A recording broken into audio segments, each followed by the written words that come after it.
A very good evening and greetings of the day to people in all parts of the world. Today we are here as part of COP 2030 to talk about loss and damage, a moral imperative. Loss and damage in the context of environmental and climate related challenges has emerged as a pressing global concern. It represents the tangible consequences of climate change and natural disasters, often resulting in irrevocable harm to the communities, ecosystems, and economies. As we confront the harsh realities of changing climate, it becomes increasingly evident that addressing loss and damage is not just a matter of policy or economics, but it is a moral imperative to act. So, before we delve into the discussions, we should also understand this side of this topic explores the ethical dimension of loss and damage, and it highlights the responsibilities of individual communities and nations to address the injustice and inequalities that arise from climate-induced suffering and destruction.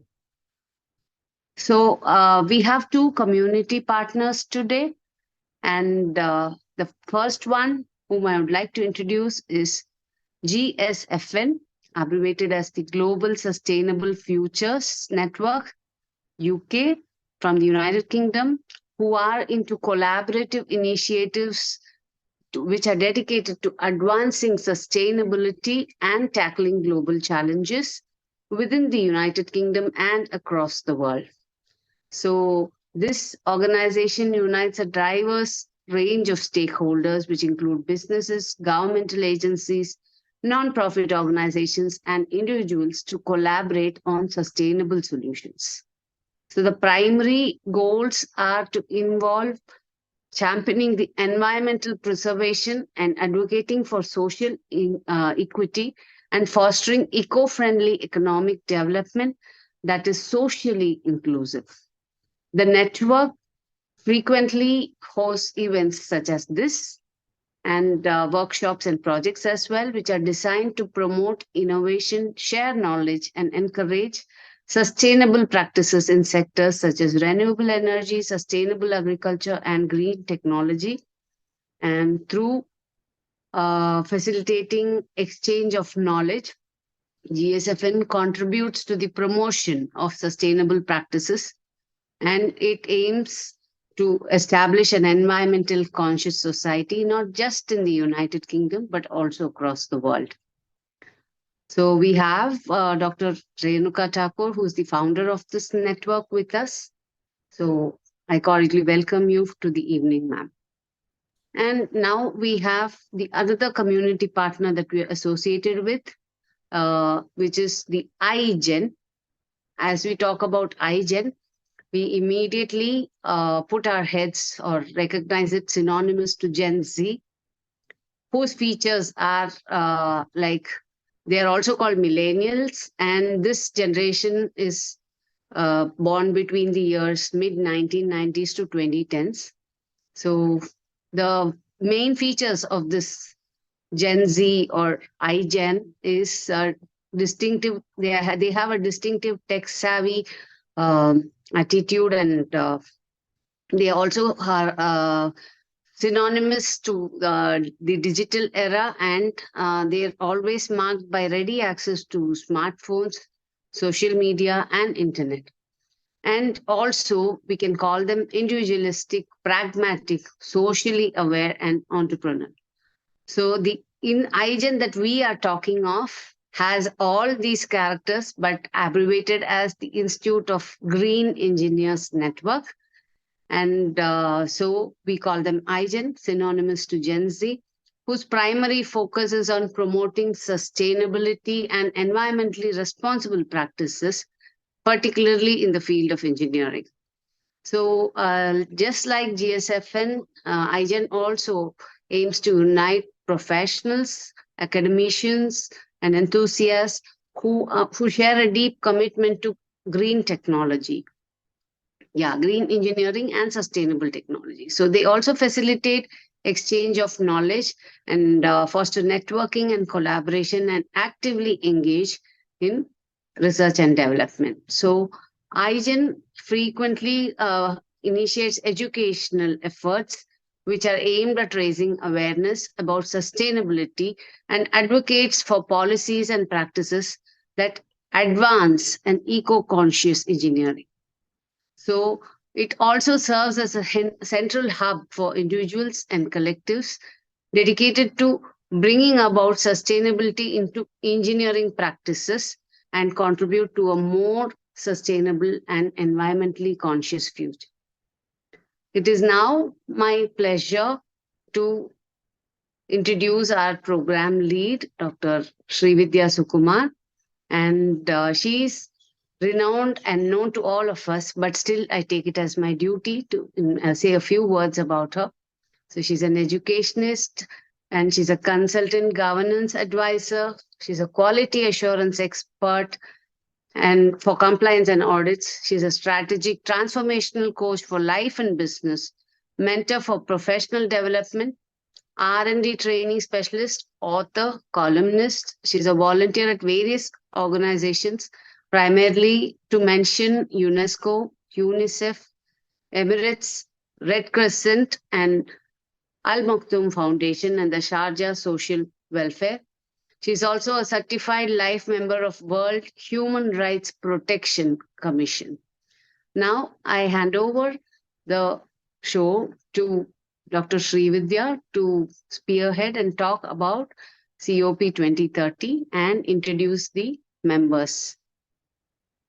Thank you, Madam Sandhya, and a warm welcome to one and all. As such, once again on a Sunday afternoon or Sunday morning or Sunday evening, however, whichever time of the day it suits you from your country, from the region that you've logged in, a warm welcome to one and all.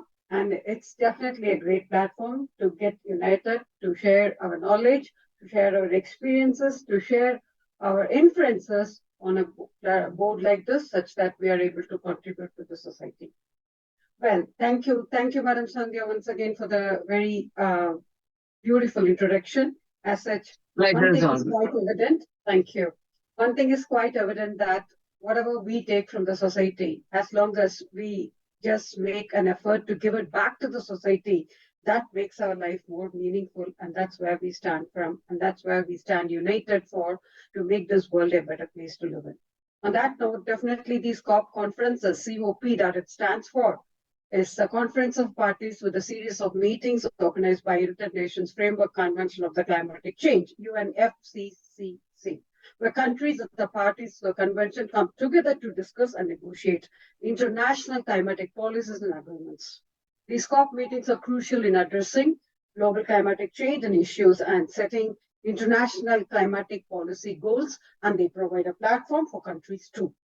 What do we do during these meetings? We review progress, we negotiate agreements, we make decisions sometimes, and we just take it forward too, and we set our own targets. So, on that note, these COP new meetings occur annually and are numbered sequentially. As such, the last year it was COP27, and this year it has the biggest highlight of happening here in this part of the world, that's Dubai, UAE, that's COP28. That our session, COP 2030, is one of the pre-COP sessions that's being held virtually, such that we make it an opportunity. Not everybody can come to Dubai and take part in the COP28 session. So we make it open to global. As such, people are able to contribute from wherever they are, and we make their voices being heard. That's the main ultimatum of this.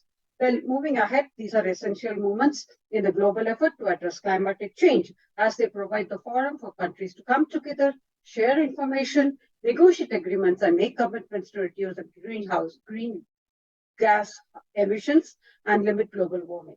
So, moving ahead, what is this COP20? What do we do during the sessions? We talk about climatic finance initiatives, technology transfer and capacity building. We talk about carbon offset projects. We talk about climatic education and awareness. We talk about climatic research and data collection.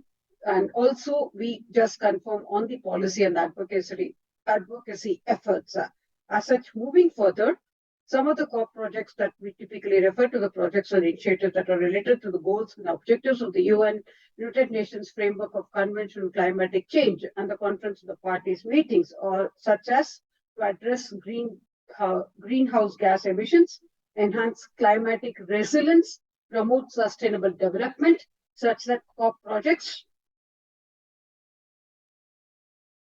can encompass a wide range of activities and initiatives, including renewable energy projects, reforestation, afforestation, adaptation initiatives, and energy efficiency programs as such. So that's how we are eminent speakers who gather with us on this platform. They come up with all solutions, the practical solutions that they have implemented successfully and which made their country, their region more sustainable, and they are here to share their views with us.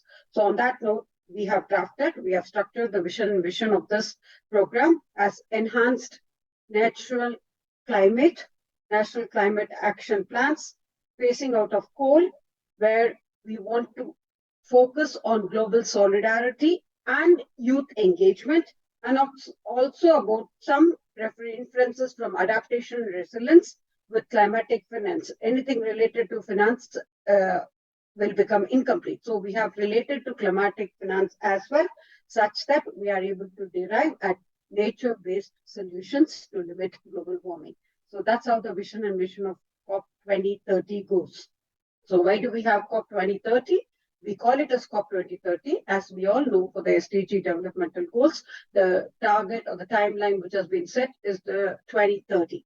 So we do have 30 targets under the climatic adaptation policies that are going to be evolved. So that's how we call it as climatic adaptation. So now coming to today's topic of loss and damage, moral imperative to act on. So as we all know, the planet has already warmed up with 1.1 degrees centigrade, 2 degrees Fahrenheit, due to human-induced climatic change. Millions of people today are facing real-life consequences of higher temperatures, rising seas, fierce storms, and unpredictable rainfall. Rapidly reducing emissions is essential to limit temperature and rise and secure of a safer future for all of us, as is making major investments to protect communities from severe impacts that will continue to worsen. Yet, collective efforts like us to curb greenhouse gas emissions. Sorry to interrupt there.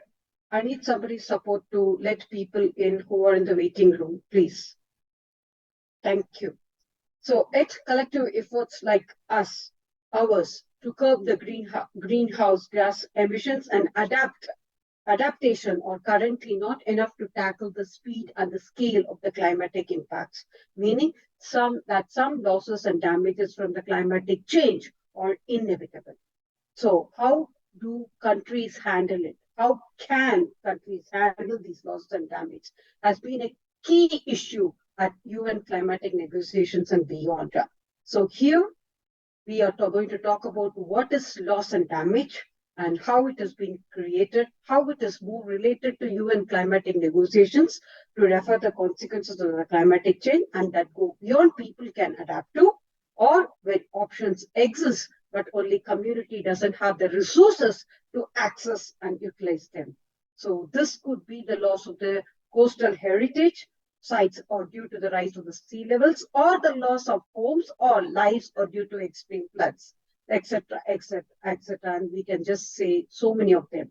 And what counts on loss and damage? That also be going to be highlighted as extreme weather conditions and events like cyclones, droughts, heat waves, etc., etc., etc. And the onset changes could come as sea level rise, desertification, glacial retreat, land degradation, ocean acidification, salination, so many dangers that are going to be damages that can permanently alter places. For example, rising seas, encroaching on low-lying islands, drought shrinking, freshwater resources, turning once productive farmland into barren land, So all these things, all these economic losses, what it leads to is majorly it is only economic loss that is being counted on. So the economic losses and damages, those affecting resources, goods and services that are commonly traded in markets, how are we going to balance all these things are going to be discussed on this platform.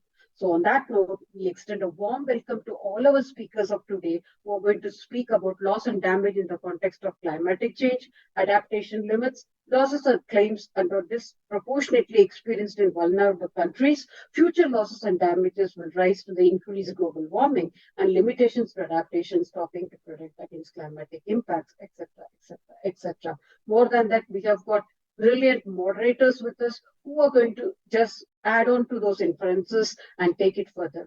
Thank you. Thank you so much. On that note, we extend a warm welcome to one and all once again, and it's going to be a great privilege and a great time having you here on board with us. Thank you. Over to Madam Sandhya Balaji. Thank you, Dr. Srividhya.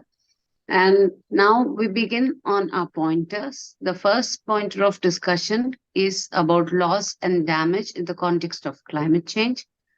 So today, if you're looking at it as we've already spoken, as Dr. Srividhya also highlighted, that there are adverse climatic conditions which are man-made and they cause irreversible harm and economic losses which are experienced by different communities and nations as well.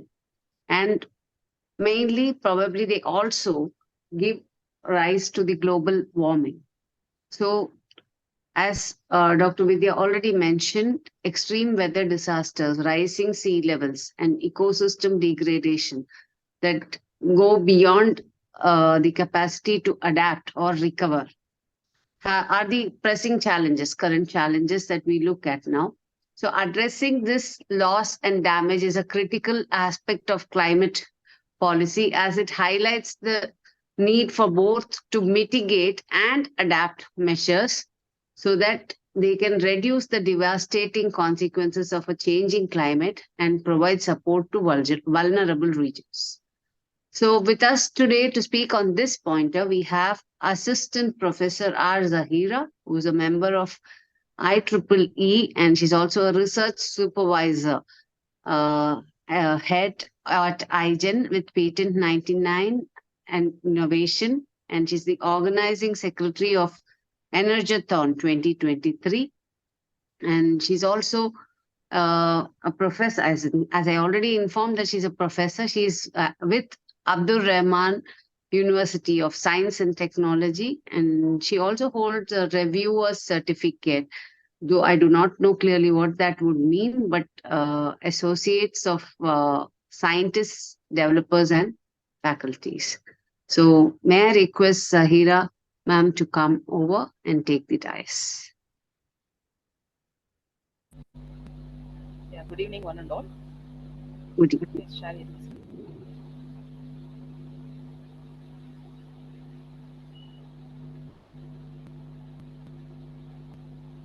Is my screen visible?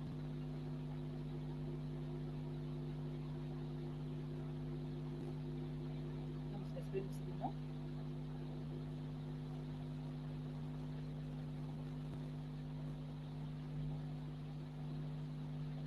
Is my screen visible? Yes, ma'am. You have to make it to the PowerPoint mode. Yeah, now it's visible.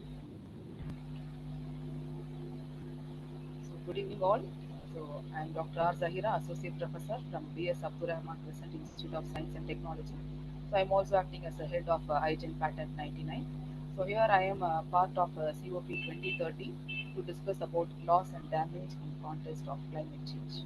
Ma'am, can you be a little louder, ma'am, please? Yeah, just. Is it audible now, ma'am? Yes, now you're quite audible. Yes, much better, much better. Okay.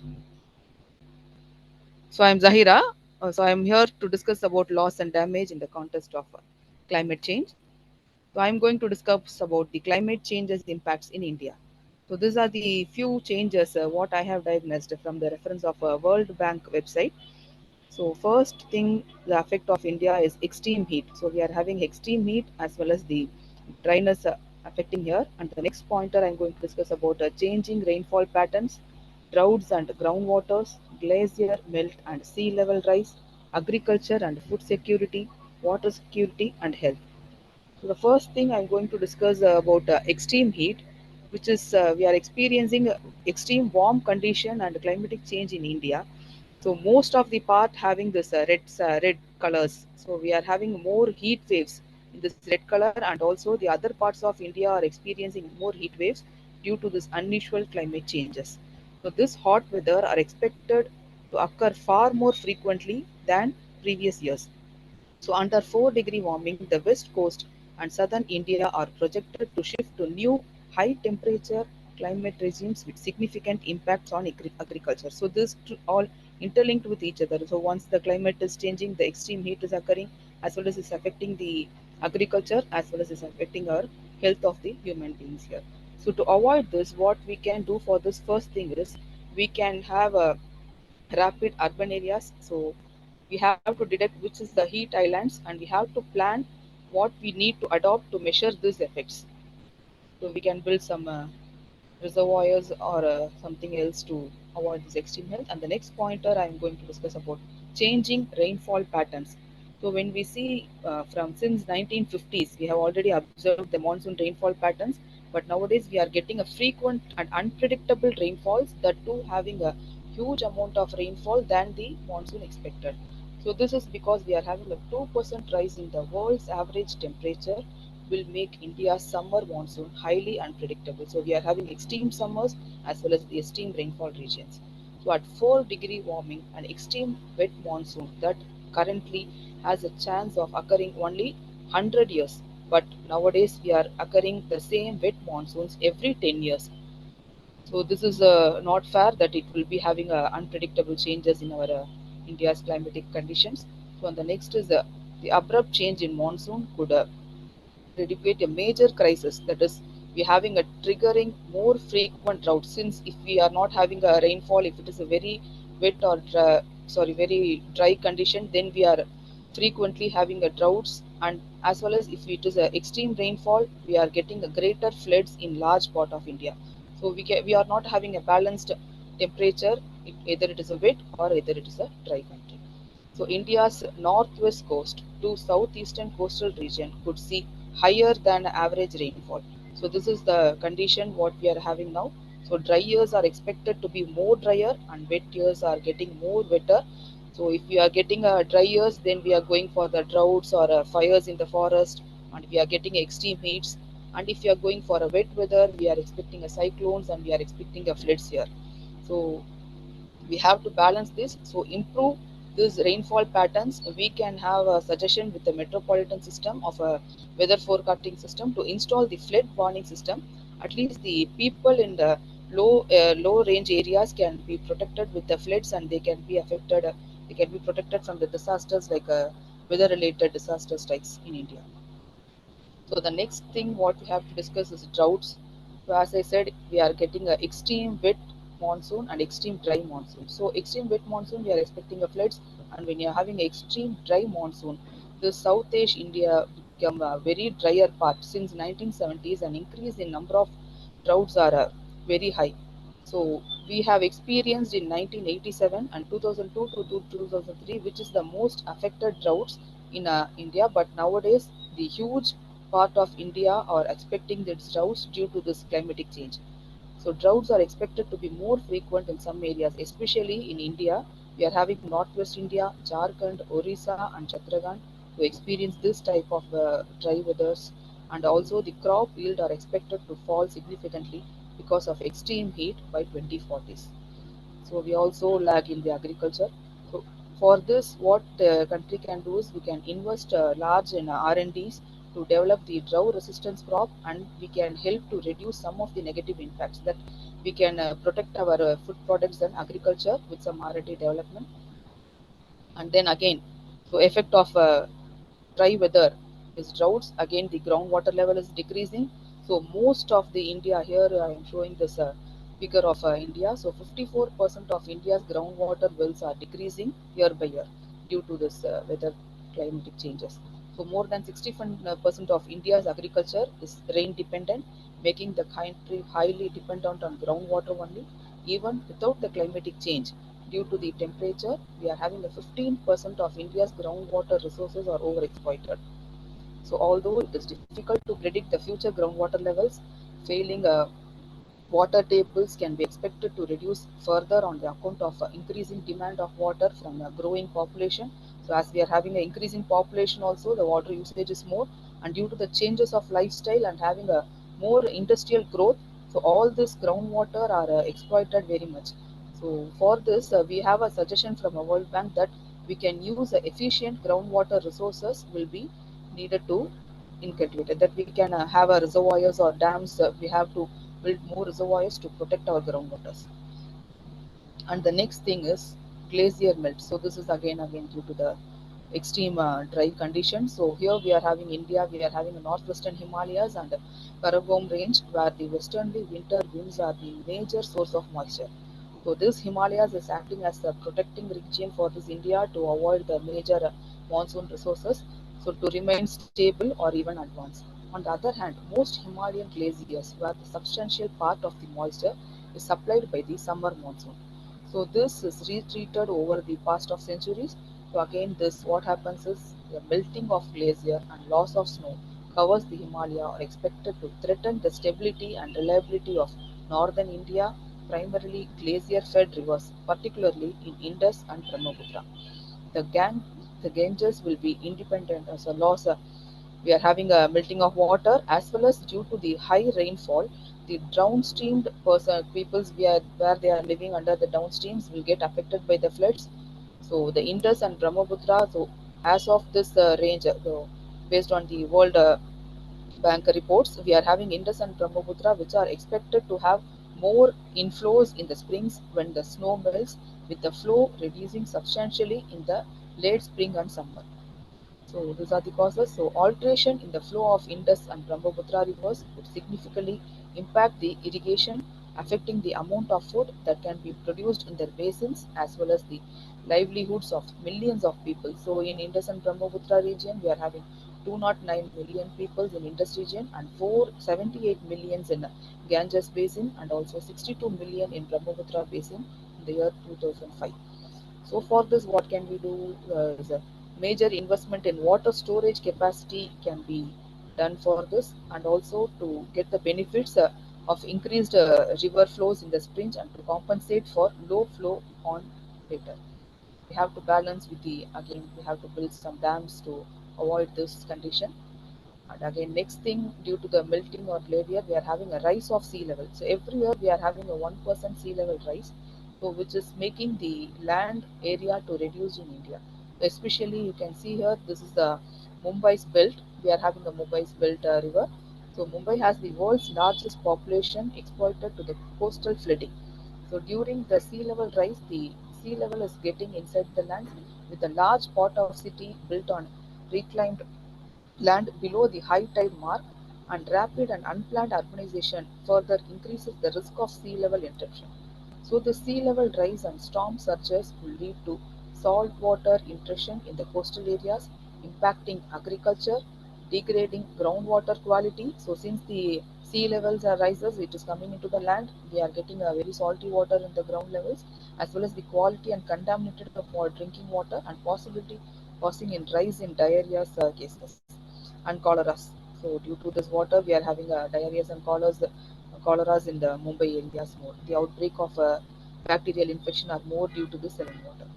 So for this, we can suggest building a codes with the need to be strictly enforced, and urbanized planning will need to improve for the climate-related disasters. So this type of coastal region, like Mumbai and Indian coastal region, can have a coastal embankments will need to be built where necessary, and coastal regulation zone codes enforced strictly. So we have to build this type of protection to avoid the rise of sea level, and also we have to protect the health of people. So next, coming to the agriculture and food security, even without the climatic change, world food prices are expected to increase due to the growing population and rising incomes, as well as greater demand for biofuels. So why it is happening is seasonal water scarcity, rising temperature, intrusion of sea level would threaten crop yields, and the country's food security is affected since we are having the droughts and also the high raise of sea level, the groundwater is salty, so the crops are getting damaged, and we cannot be able to aggregate for the dry weather condition. So, should current trends persist, then we are having both rice and wheat expected here in India. So, it will be the agriculture part of rice and wheat will be getting reduced. So, under 2-degree warming by 2050, the country may need to import more than twice the amount of food grains than would be required without climatic change. So, even with the climatic change, it will be more higher. But without climatic change, just under a 2-degree warming, we have to export or import our we have to import more food grains. So it will be again the cost rising, and so we cannot able to manage this as having a average salary of India is very less. So the next we have to make this crop diversion more efficient water use, and again improved soil management practices should be taken together with the development of drought resistant crop can help reduce some of the negative impacts. So we have to put together with the droughts, as well as we have to make a dam, and we have to save our water here. So, and then water scarcity. Many parts of India are already experiencing water stress. Even without climate change, satisfying a future demand of water will be the major challenge here. So, salt water is increasing. So, again, what we have to do is we can increase the variability of monsoon rainfall and expected to increase the water level shortage in some areas. So, during the rainy season, we have to make a rainwater harvesting, and we have to use it efficiently during the dry weather season to avoid this risk of reduction in agriculture. So these are the images with the food and agriculture and water scarcity in India. So again, the last thing, for all these climatic changes, we are having the health effect in the population, as well as all the children are affected with the major diseases like malaria and cholera as well. So climatic change is expected to have a major health impact in India, increasing the malnutrition and health-related disorders such as child stunting with the poor and likely to be affected more severely. Child stunting is projected to increase by 35% by 2050. So it is a very dangerous. We are saying that childs are futures of India and futures of world to develop, but most of the children are affected due to these conditions. So here in India, we are having malaria and other airborne or vector-borne diseases, along with diarrheal infection, which are the major cause of child mortality, are likely to spread into the areas where colder temperature had previously limited transmissions. So heat waves are more likely to result in a very sustainable rise in a mortal and death and injuries from extreme weather, so evidently to likely to increase. So I am saying that we are having airborne disease which is affecting children, and as well as the heat waves which is affecting the elderly person, and death rates of elderly person are increasing year by year due to this increase of heat waves. So we are not able to predict this dry weather and wet weather. So if the metropolitan having a very good prediction system, and also we are having a protective backups for this, so we can able to protect the preventive measures to decrease the death rates, as well as to increase the healthy system in this India. So here the improvements are, so I suggest the hydro metropolitan system for weather forecasting, and to install the flood warning system which can help people move out of the country, of the areas where there is flood related or disaster related areas. So this is my discussion. Thank you. I suggest everyone to act for the climate change. So we are the person to protect the future, and we have to give it safe to our next generation. I thank you all.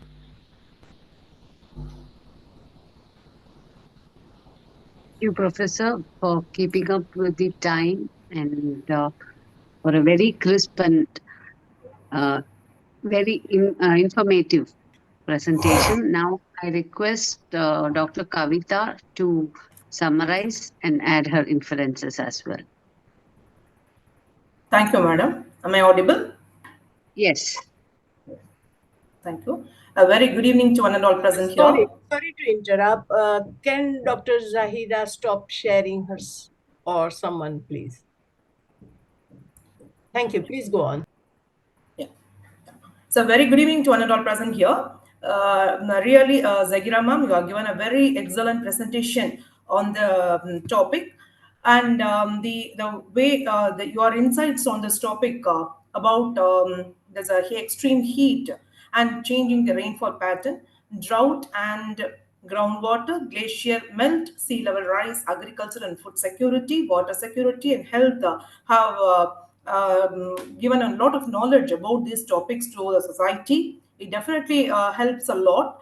And you rightly pointed out, ma'am, that unexpected rainfall and extreme cold and extreme heat, that is, it creates an unbalanced temperature. It also causes a harmful to the society. Yeah, you rightly pointed out, yes, ma'am. And also the investment in R&D for the development of drought-resistant crops can also help reduce some of the negative impacts. The insight on the third topic, drought and groundwater, that is the efficient use of groundwater resources, need to be encouraged.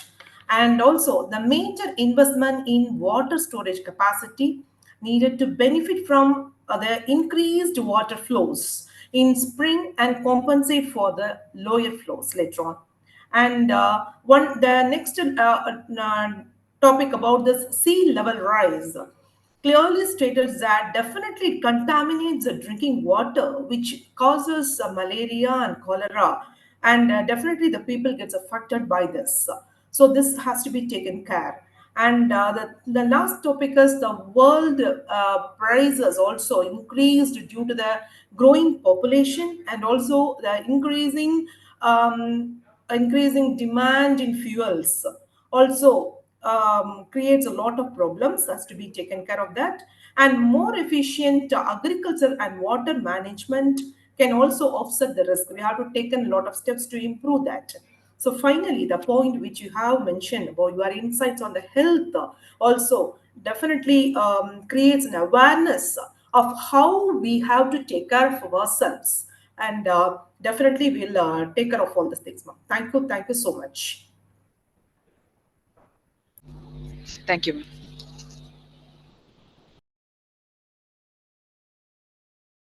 Thank you, Dr. Kavita, for drawing the inferences and making it more clear for the viewers. And now we move on to talk about losses or claims are disproportionately experienced in vulnerable developing countries. So the vulnerability of developing countries to losses and claims extends beyond environmental issue, and it also includes economic and social challenges. So these nations often face higher risks due to factors like poverty, weak governance, and inadequate access to healthcare and education, making them more susceptible to various forms of loss. It might include whether it is from climate related disasters or broader development setbacks. So we need to bridge these disparities and we must build resilience in vulnerable regions. And that must be one of the aims to bring about a global imperative for sustainable development. So to talk more about this, we have Dr. Simi Mishra, and she's a passionate individual dedicated to developing skills to drive change at grassroots level. So she focuses on system-led social interventions through the use of relevant and technology-enabled content. She's a youth volunteer network, and she's a mentor for development. She also has a talent management, cognitive behavioral therapy, and IBM certified learning professional with 17 years of experience in learning and design. So she's worked with various corporates, government at district, state, and even national level, with a special focus on establishing in the areas of social entrepreneurship, localizing sustainable development goals. We welcome you, ma'am. Dr. Simi Mishra, I request you to take over. Thank you so much. I just realized that I need to kind of change my background as well. So if you'll just give me a second, I'll kind of, download and just do that. Give me a moment, please. Yes, definitely.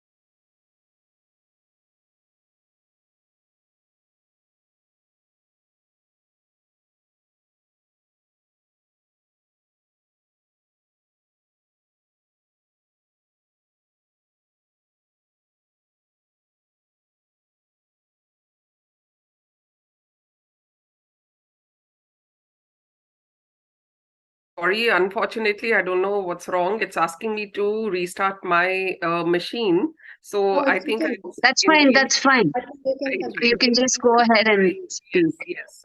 Thank you so much. Thank you for the warm welcome and also introducing myself. So I'll kind of quickly just tell you a little bit of a background about myself. I come from a training and talent development background with 17 years of experience with various corporates such as, Thomson Reuters, Accenture, and IBM. And before that with NIIT. Post that 17 years of work, I realized that, like my inner calling was to do something for my country and for the underprivileged. And that is where I decided to kind of, make a shift and go to the development sector. And in the development sector, while kind of, going through that internal journey of seeing how can I give back to the society, I realized that, there's so much that can be done, but that doing requires a structure. So, and after kind of, studying a lot of the projects that were going on the ground, I realized that, sustainability and embedding the solutions in various communities required a very different approach from what was actually going on. So I adopted a systems design approach wherein the community members themselves become a part of the solution. And they kind of, co-create the solution along with us, and then kind of, like gradually become owners of that solution. So that once, people like me and others move away from that community, the community is able to sustain that and even kind of, scale up that solution. So while we were doing that, we realized that, like this was a very good approach because right from the beginning, the community is involved and feels consulted. And there is no you or me, it's us that is kind of, working together. So that was one learning that has held me true. Secondly, what has happened is that we also realized that every, like part of India, having the largest youth capital in the world today, every part of India really kind of, like has a very rich capital of people who can be kind of, utilized to work with us. And amongst this is the youth. The youth has tremendous amount of energy, wants to kind of, like work a lot in the society and bring about a change. But unfortunately, what's happening is that the youth at the other end is not kind of, getting that support and that structure in which to work. So, while they have the energy, they have the good intention, they want to kind of, bring about a change, the change making process and how they should actually kind of, bring about and maximize their impact in a largest way, that was missing. So with one of the organizations, which is Connecting Dreams Foundation, where today I sit as a director, along with, where Renuka ji is also the advisor, we are actually utilizing the potential of youth to do a lot of work. And a lot of it is, like centered around community-based, structures and community-based problems. So unlike other foundations, we do not go to a community with a cookie cutter or a predetermined kind of a solution that this is what we want to do for you. So we actually kind of approach it in a systemic way, look at a consultative practice first, spend time doing a needs analysis, co-creating and going down to the root cause of the problem, and then kind of, like doing a solution. So today over here, because we are talking about COP and we're looking at, like how we as a country can kind of, not only contribute, but also help to reverse some of the impacts that we see in the environment today. Even though from a, whether it is the carbonization or any other, India is a very, very green place to be in. But if we look at, the trends that are predicted, that today, for example, if we are consuming 1 unit of energy, in the next 25 years, because of industrialization and because of progress, India is going to consume 3 times more. So therefore, the problems that we see in the West today are going to be very soon the problems of India as well. So what are the lessons and what are the kind of, things that we can do? So we have started to kind of, mobilize and to make the youth aware about the impact. also have done, like a lot of work in terms of community waste management, water and waste management over there, to kind of, like make sure that whatever we are doing is actually kind of, like having a very set approach, and is also kind of, like bringing a lot of impact. One of the things that I personally am very passionate about is that, like being a tropical country, India really actually kind of, faces a lot of calamities. And specifically, if you look at its borders, 2/3 of its borders are actually ocean bound and touching the ocean. And therefore, what happens is that any small kind of a problem that comes by the way of a tornado, or, like wind, or like I heard people talking about, like how temperature is kind of, bringing about a big change in the, like in the rise of the sea. And when the sea levels rise, it's not an easy thing to kind of, counter-indicate. So one of the things that is automatically happening is that, like there is gender-based migration, which is, like due to the adverse effects of the climate in the, like in everywhere and anywhere. Actually, if you look into it, there are adverse effects of the climate. And one of the biggest things, or the simplest things that happens, is basically migration of people. So when migration happens, there is a lot of, like a lot of problems that happen automatically along with it. So how do we mitigate? How do we kind of, structure things out so that, when migration is happening, that migration is cannot be prevented? Because usually it is, like when I look into climate justice, it is usually the women and the most underprivileged and the most weakest among the society that is forced to migrate. And it is said that, like as per some of the data, that India alone will see about 45 million people being forced to migrate by 2025 due to climate disasters or events that are there, which is actually 3 times the current number. And amongst the most underprivileged and the ones who are kind of, bearing the brunt, one particular population community that I actually work a lot with is the transgenders and the LGBTQ. So gender, climate, and climate-forced calamities and migration, the intersection of this actually is a niche area where I kind of, work with. And the focal areas of my study and my work is that, how do changes in climate affect migration, and to gain insight on, what are the climate migrants looking like, where do they go, and what do they do, post-migration. And if there are any patterns that emerge from the intersection of climate mitigation, livelihood, skills, and inequality in rural and urban India, what is it going to look like? So I work in a very structured manner. So we have, like a lot of surveys and databases that are being created. And these database and technologies are actually kind of, like talking about patterns which perhaps would escape the normal eye. So connection across communities, organizations, and government, and also, like a solidarity that is needed to build the accountability. Those are the things that I'm kind of, looking at. So as a case study, if you look into it, like climate change forces people to actually move on. If you look at, like India as an economy, we are an agro-based economy. And when fields become unsuitable for farming, whether it is, like because of flooding, or because of, like very high temperatures, semi-arid areas, then what happens is that, or it could be even, like in areas which are coastal, where rising sea levels can actually kind of, like cause an inflow into fresh water. And there is growing salinity. And therefore, like many of the residents and, primary livelihoods are kind of, snatched away.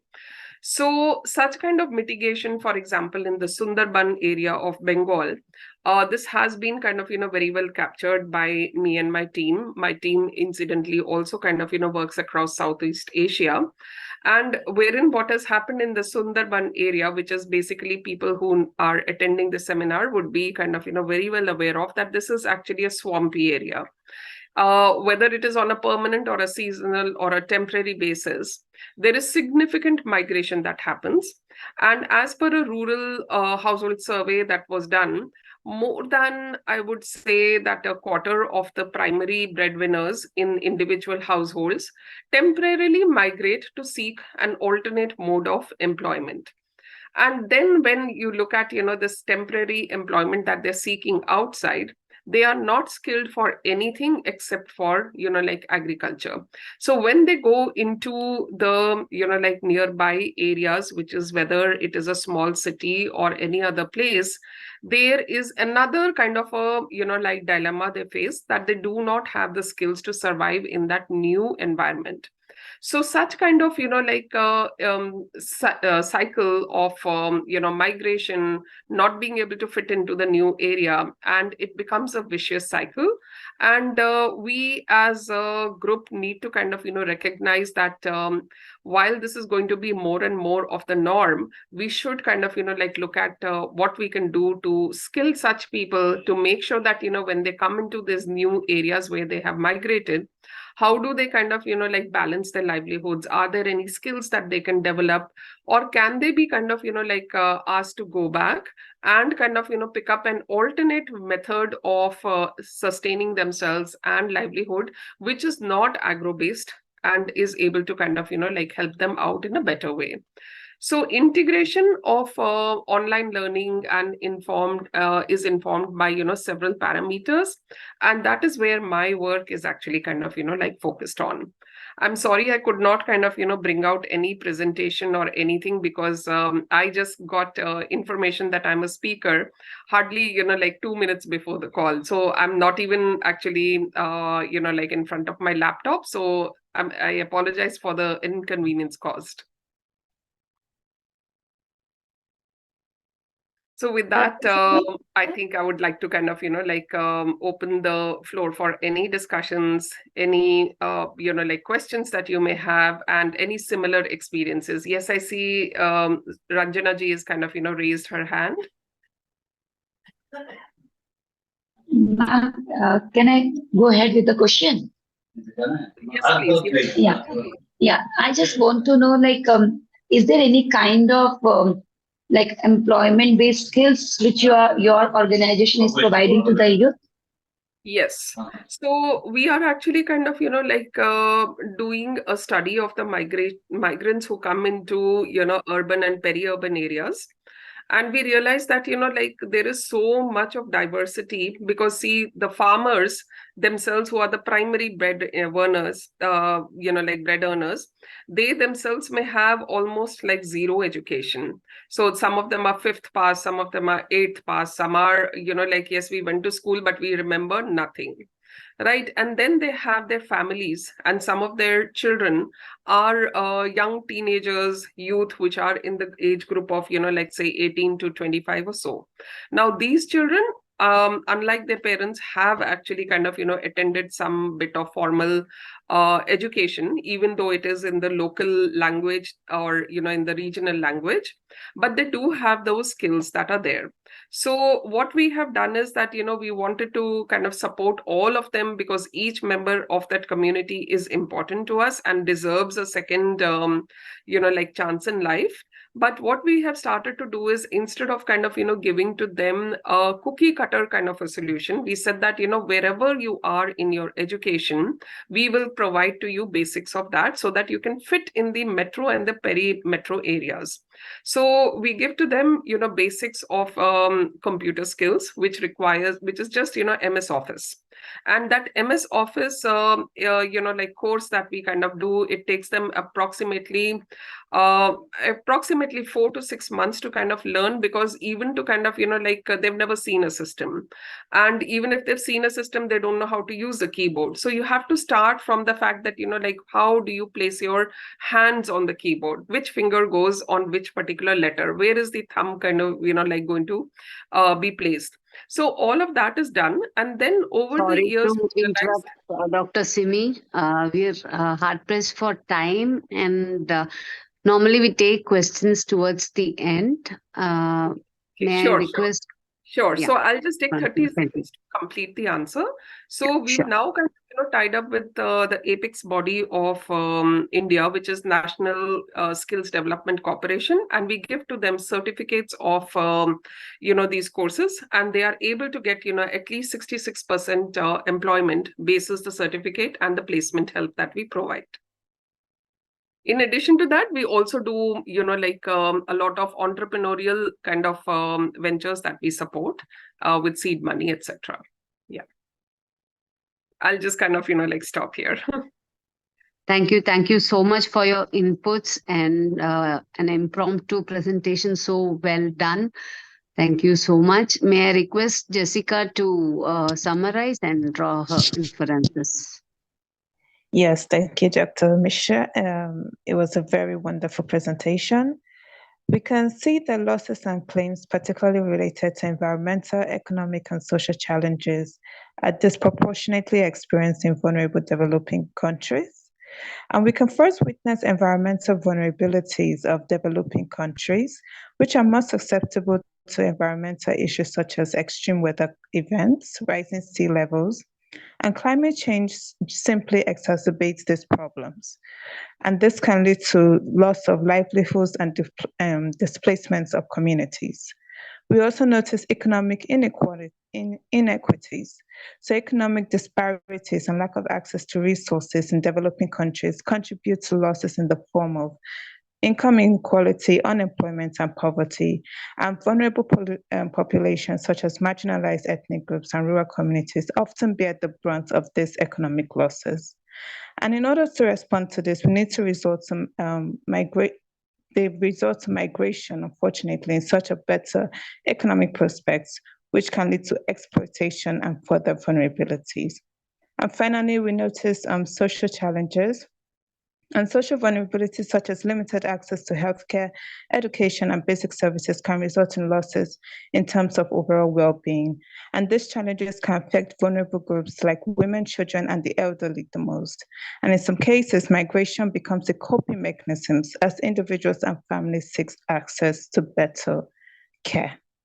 So basically, to summarize, I would say losses and claims that disproportionately affect vulnerable developing countries often do involve this environmental, economic, and social challenges, which leads to migration and the increased vulnerability of affected populations. Addressing these issues necessitates a multifaceted approach that combines environmental protection, economic development, social welfare, and international cooperation. Thank you, Dr. Simi, for a wonderful presentation. Thank you, Jessica, and Dr. Simi as well, once again.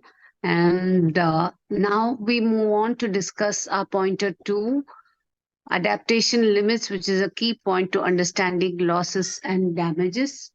So as we understand, these are crucial pointers to understanding losses and damages in the context of climate change, and they represent something beyond which becomes increasingly challenging or impossible for the communities and ecosystems to adapt effectively to climate-related impacts, especially when they are unexpected.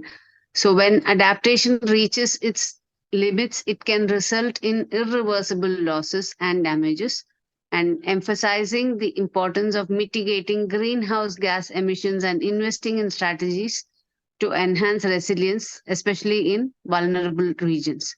So to speak more about this, we have with us Dr. Aftab Ara, and she's a techno-savvy researcher, author, and academician. She's authored the book, The Innovation Shift in Higher Education through Palgrave Macmillan, and she also has another book titled Exploring the Ethical Implications of Generative Artificial Intelligence, which is soon to be published by IGI Publishers. She has facilitated workshops, presented at conferences, and shared her expertise domestically and internationally on the use of technology in higher education. So she's passionate about leveraging the modern technologies to provide a more agile, engaging learning experience for students. And her current research involves around human resource management, knowledge management, and innovation using digital technologies, including artificial intelligence and ethics. So she firmly believes in technology's ability to collaborate, to foster collaboration, creativity, and communication. And currently, she's an assistant professor and course coordinator and academic advisor at the University of Hale, Saudi Arabia, in the business and MIS department. So, in this role, she applies a systems approach and multidisciplinary techniques to address the practical issues and implement effective solutions. So, to hear more from her about this pointer, Dr. Aftab Ara, we welcome you once again. Please take over the dais. Thank you so much for your introduction. So the topic which I am going to speak about is about navigating loss and damage building, resilience, and promoting climate change. So here, Dr. we have Aftab, before you begin, can I request you to turn your camera on? I'm sorry, here actually there is a problem in internet, so I'm just keeping it to the minimum. Thank you so much for considering. Yeah, I appreciate it. Thank you.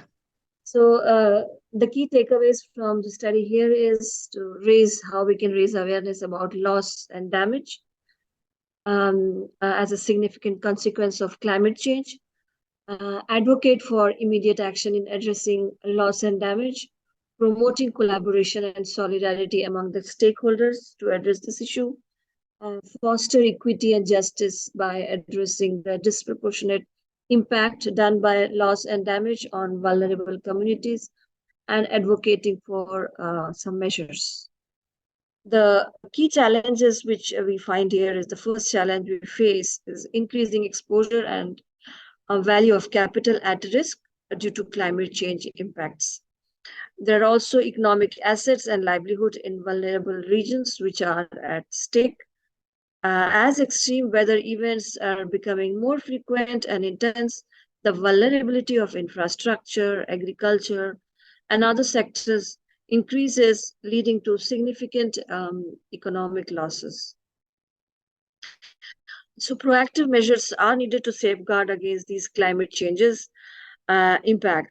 This includes investing in resilient infrastructure, diversifying economies, and implementing climate-smart agricultural practices. The second challenge is synergistic effects of temperature and water loss. Rising temperature exacerbate water scarcity, affecting agriculture, water supply, and ecosystems.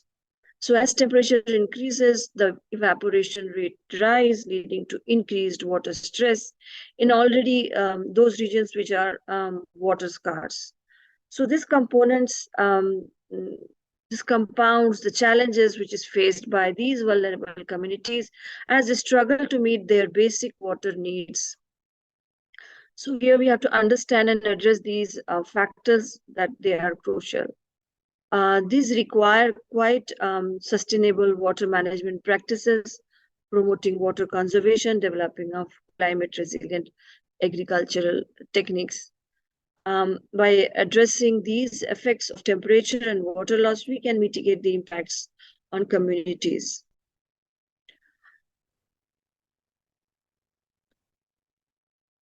Here, loss and damage induced by climate change do present a moral imperative for action. Nations and global community have a responsibility to address this loss and damage. Equity and justice should guide decision-making process.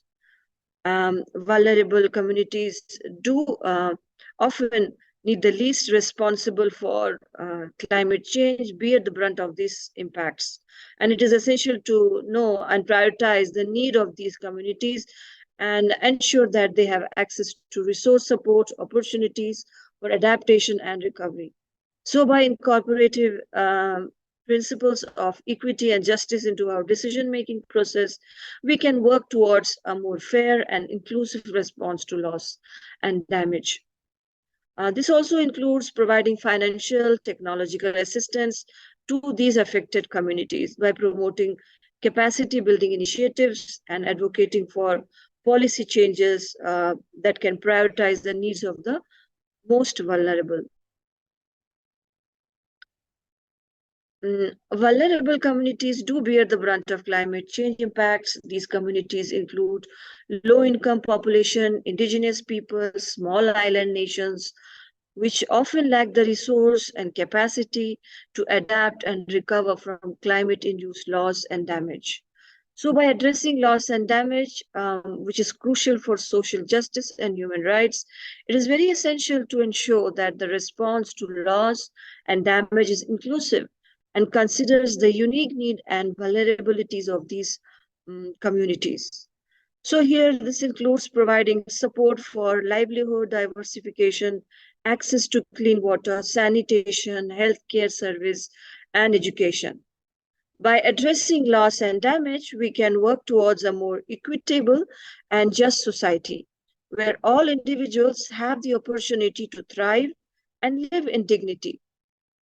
So here, there are a few case studies like slow onset climate impacts have long-term consequences for communities like sudden extreme weather events, slow onset impacts like sea level rise, desertification, glacial retreat unfold gradually over time. So these impacts do pose quite challenges for addressing loss and damage. So case studies do shed light on the complexity of addressing loss and damage in these contexts, like coastal, for example, coastal communities facing the sea level rise may experience gradual erosion, saltwater intrusion, and loss of land. So that will have significant social, economic, and cultural impacts. Similarly, communities in arid regions affected by desertification may face challenges related to water scarcity, food security, and displacement. Examining these will help us in understanding the complexity and the long-term consequence of slow onset climate impact. It highlights the need for proactive measures, adaptive strategies, and international cooperation to address the loss and damage in these vulnerable regions.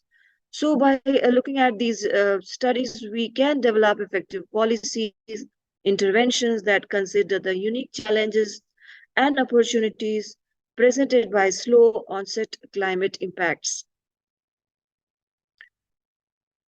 The interplay of socio-economic and political and environmental factors do influence the magnitude and impact of loss and damage. So socio-economic factors do influence the vulnerability to loss and damage, poverty, and inequality, limited access to resources, and inadequate infrastructure can exacerbate the impacts of climate change. So the effective governance, policy framework, international cooperation are very crucial for addressing loss and damage and implementing the adaptation of and mitigation measures. So environmental factors like severity and frequency of extreme weather events, sea level rise, temperature change directly contribute to loss and damage. So here the interplay of these factors highlights the complexity of addressing loss and damage and need for comprehensive and multidimensional approach. We will look here at the drivers, systemic drivers. To effectively address loss and damage, it is crucial to understand the root cause. Examining systemic drivers do help in identifying effective solutions. So the root cause of loss and damage can include factors like unsustainable development practices, inadequate disaster risk management, insufficient climate change adaptation measures. Comprehensive approaches are needed to address these factors contributing to loss and damage. This includes integrating climate change into consideration for development, planning, promoting sustainability and resilient infrastructure, as well as enhancing disaster preparedness and response.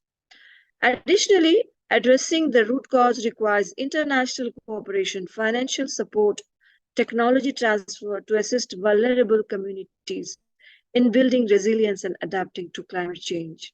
So by understanding the root cause and implementing comprehensive approaches, we can work towards reducing the occurrence and magnitude of loss and damage done and promote a sustainable development in the face of climate change.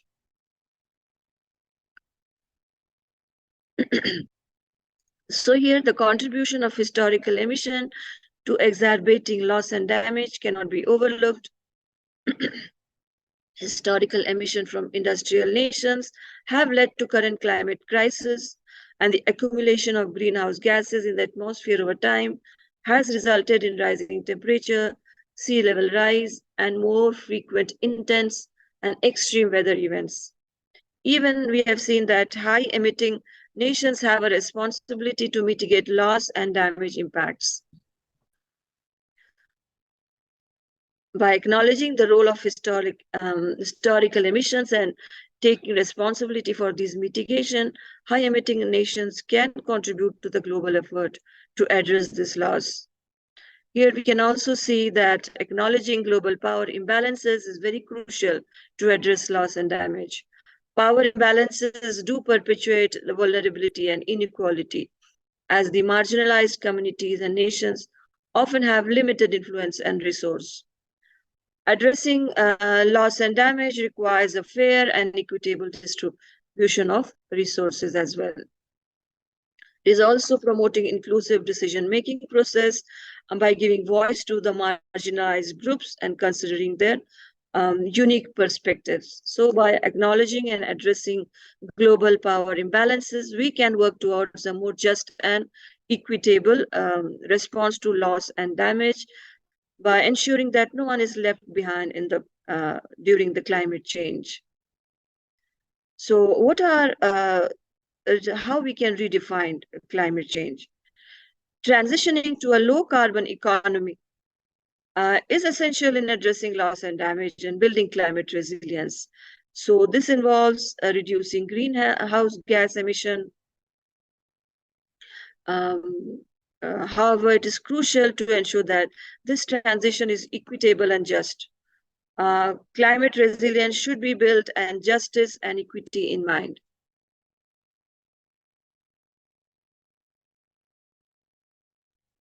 So it also involves addressing social economic inequalities that can exacerbate vulnerability to climate change.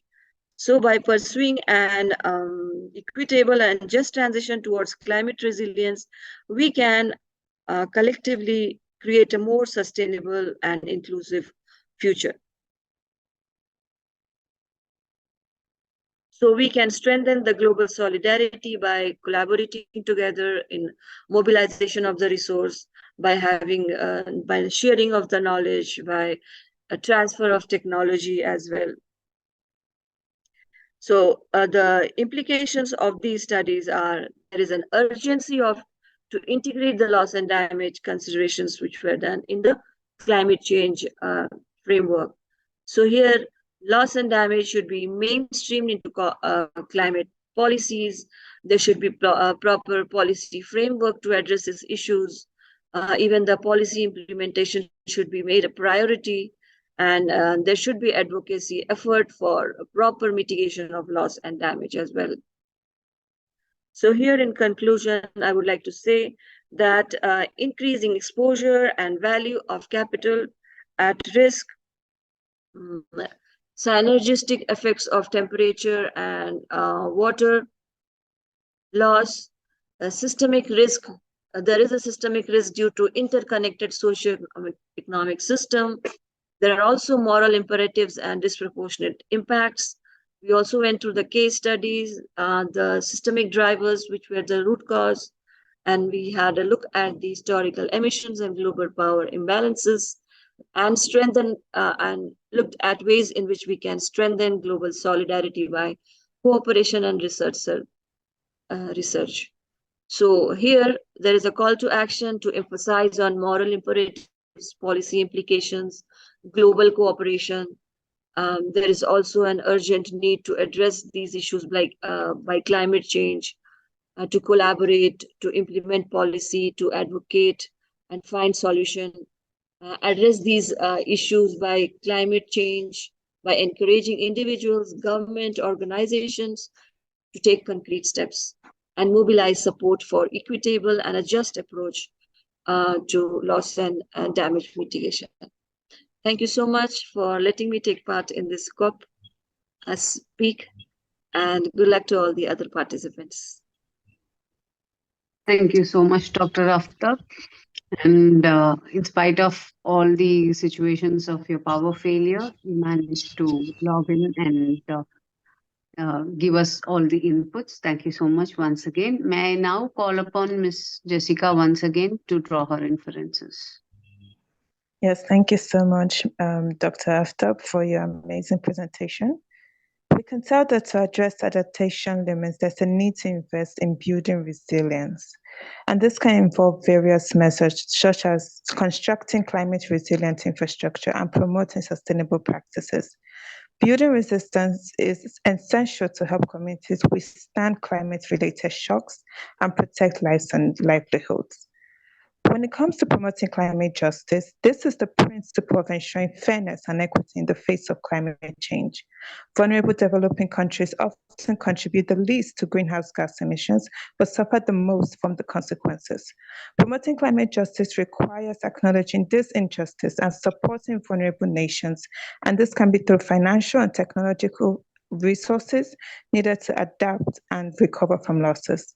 And finally, with respect to international responsibilities, developed countries, which historically emitted the most greenhouse gases, bear significant responsibility in assisting vulnerable nations. This assistance can take the form of be it financial aid, technology transfer, and even capacity building initiatives. Recognizing the international responsibility to support vulnerable countries is vital in addressing adaptation limits and minimizing losses. In essence, understanding adaptation limits is about recognizing that not all regions have the same capacity to adapt to climate change. It's a critical aspect of climate justice, which emphasizes the need for equitable solutions to mitigate losses and damages. And in order to achieve this, the international community must commit to help vulnerable nations build resiliency and recover from the adverse effects of climate change. Thank you so much again, Doctor. Thank you so much, Ms. Jessica. So we move on to talking about our next pointer, which says future losses might increase or continue to increase the rise of temperatures in global warming. So as the temperatures increase, the frequency and intensity of these extreme weather events like sea level rise or ecological disruptions will also increase, which will lead to more severe and costly consequences for both the communities and the ecosystems. That is why we must look at an effective implementing. We must look at implementing an effective strategy which will help us mitigate these impacts.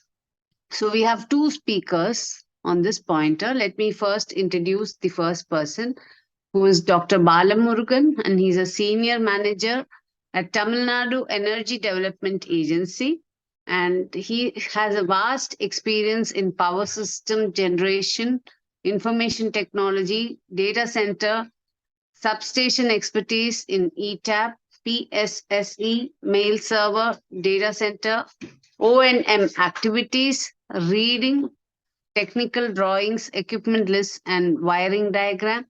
And he has worked in generating station, looking after boiler, turbine generator, information technology enabled services in different companies. So we welcome you, sir, and request you to take over the digital dice. Thank Mr. you so much, ma'am. Balamurugan, yeah, thank you. Yes, sir. ma'am. Is it audible, ma'am? Yes, very much. Very good. So, thank you so much for the opportunity and the opportunity to listen to all the stalwarts who are working on these climatic actions. And I'm happy to present my knowledge on the climatic actions, which is going to increase on a daily basis and which is going to be the effect for the future citizens. So that is very much important point that I need to portray. But I'd make it more simple that whatever understanding we have for economy. So we talk about ESG. So that is very much the talk of the town when we talk about this climatic action and other thing.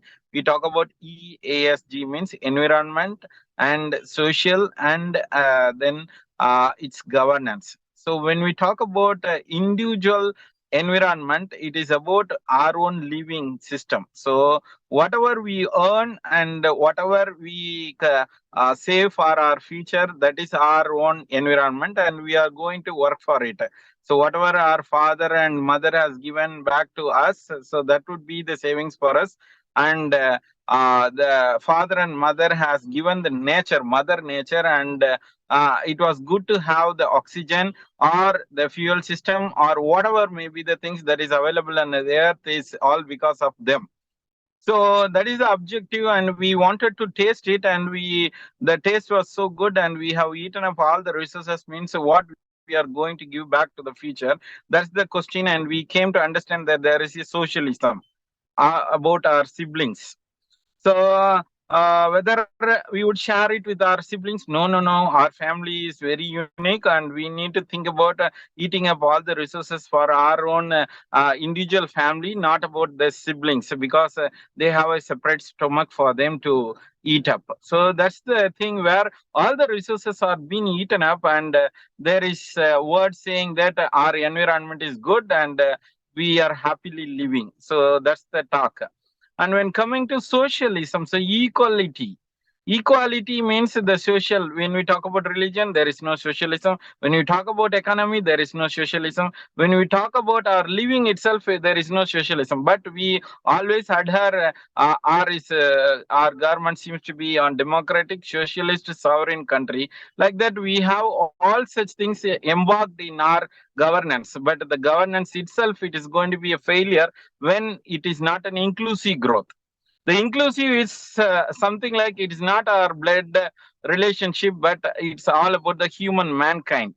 So when we talk about mankind, so we need to take it forward, saying that it is going to be a series of events that is happening. So where United Nations is also working on for the community to grow up with the self-sustained environment, sustainability. When we talk about technology, so the people who are working here, we need to understand that the people as an individual, we need to understand that the sugar molecules are broken to carbon dioxide and hydrogen. So that is H2O. That is the sugar molecule. Whatever food we take as an intake, so it is converted to sugar molecule, and it is again converted to carbon dioxide and water. Means one is talking about carbon economy, the other is talking about hydrogen economy. But as a common economical person, I do not understand what we are taking up and what we need to consume. So the consumption is something like whenever we eat something, it is being digested automatically and it is being converted as a carbon dioxide and hydrogen. But on an economical point of view, someone gives you a threatening statement saying that the carbon economy is growing like anything and it is eating up resources. But we come to the technology, there is no resources which talk about the carbon sequestration. So when we talk about carbon sequestration, we don't have any technology that can digest all this carbon dioxide. But the entire carbon dioxide, the large mass, seems to be captured by seagrass in beneath the ocean. But we have not crossed more than 12 kilometers inside the water. Means again we don't have any idea beneath the water. But we say that it is an alarming level that seawater is rising like anything, and it is because of these glaciers melting. The again sea is going to rise, and it is an alarming level that it is eating up all the land areas, and we would submerge one day. All these are being talk of the town, but what is the governance that is going to happen for an individual? Whether I need to have a civilization beside the seashore, because my bread and butter is coming out from the seashore, that is there. So whether I have the benefit of swimming in the water, that is also been learned because of my culture. It has been taught to me. So that is the statement that is been always given, that vulnerable people. So those people who've been living beside the seashore or beside the river water, they are more vulnerable. So that's the teaching or preachings we have. But the governance, it's always fight for one thing. So the more person having more food, he would be taking more food, and even the mother would say that he is hungry, no, so that we need to feed him. So all these big shots are taking up all the resources, and they fight for something and putting up an end to the world, saying that the human race need to be preserved or it need to be protected because of this economical point. Our economy is eating up for 3 times and sleep, have a good sleep and wake up in the morning. But when we talk about climatic action, so nothing more than that. I don't have even the power to enjoy. So I sit in a mountain or sit near the seashore without any light, and I see the morning sunlight. And when I wake up, it is 4 o'clock or 5 o'clock. I don't know, but I go to my earnings. That is the socialism that we talk about, social environment, and the governance is something like I eat for 365 days and die without knowing any carbon economy or hydrogen economy. But this entire world, what we are talking about is all about these statements. So whenever there is a future, we talk about how many people in this world. These 700 million people could understand this statement, whatever we are talking about. No way. So I don't think that we have reached even 10% of the population saying that there is a climatic change. Your consumption and production to consumption ratio need to be matched, and accordingly you should give back to the society. All such things been given to all the people? No, only 10% of the people are eating up all the resources, and nothing is being given to the 90%. We talk about human mankind alone. Without these microorganisms or animals or living being or the ecosystem is not viable. But we don't think about these animals too. So we always think about human mankind means what is going to be the future.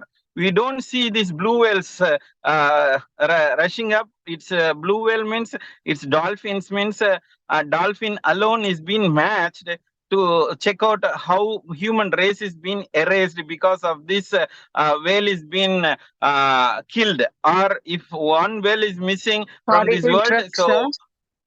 yes, sir. Mr. Yes, ma'am. Yes, ma'am. Yeah, Yes, ma'am. actually, we have allotted 10 minutes time to each of the 10 minutes. speakers. Oh, And okay, okay. Okay. yeah, Okay, kindly ma'am. Fine, ma'am. So bring it to a conclusion. I'll close. Thank you. Yes, yes, ma'am. Yes, ma'am. So we need to have an inclusive growth, means we need to work on for the common thing, and we need to ensure that the wars and the fightings between the individuals is being curtailed, and we need to have a peace for making the future to be sustainable, and the technology to securize this carbon or other things need to be done, means then there would be a sustainable world. So this is going to be a prolonged thing, means yes, our mindset need to be enabled to ensure that we are learning such things for common public. So with this, I'd close my statement that we need to ensure, we need to join together to protect this environment, because we don't have a planet B.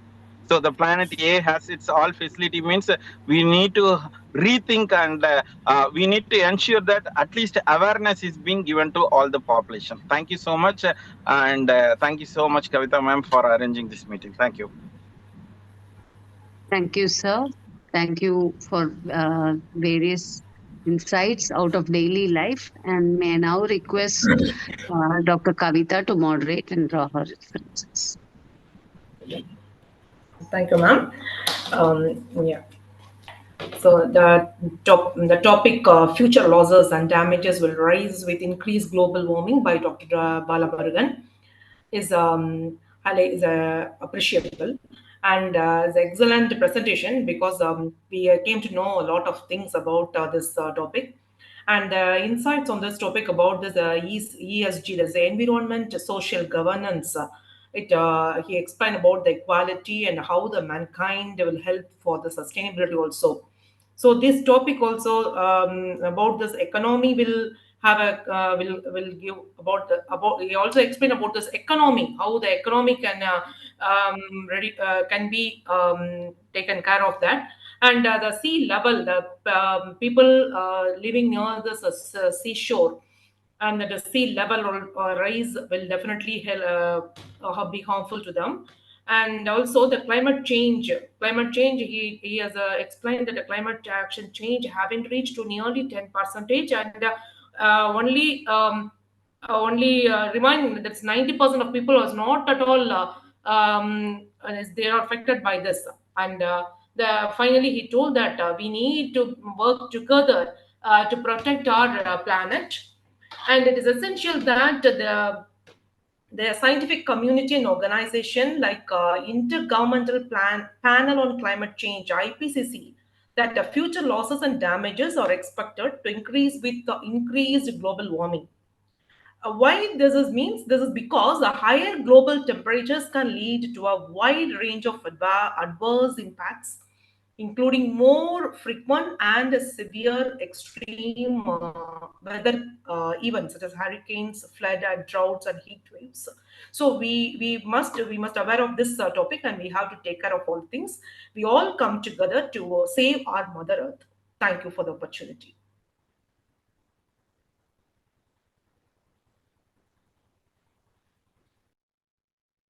Thank you, Dr. Kavita. Thank you for that insightful explanation. We now move on to our last and next pointer, which is limitations to adaptation, stopping to protect the climate impacts. So, limitations to adaptation can hinder our ability to safeguard against the impacts of climate change. These constraints often include financial and technological barriers, inadequate infrastructure, and social inequalities, which make it difficult for the vulnerable communities to adapt effectively. So, as long as these limitations are there, they can leave many at risk, and it can also be it can also be a they give a potential for severe climate related consequences. So, tackling these barriers is extremely important and essential to ensure more equitable and resilient responses to challenges of a changing climate.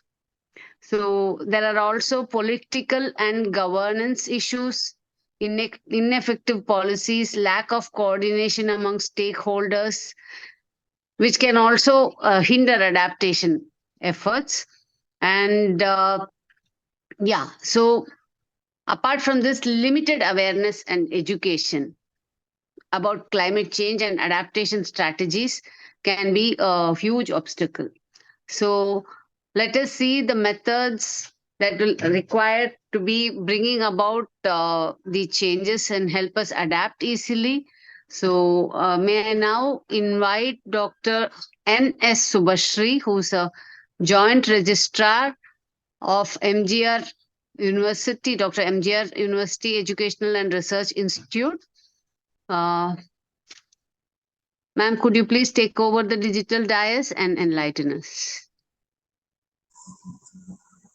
Thank you, ma'am. Hope I'm audible. Yes, you are. Good evening to one and all. Thank you for the opportunity Ma'am, before provided you to start, can I request you to switch your video on if possible? Madam, I'm having a little bit network issue. So that is why just now I left trying to do it.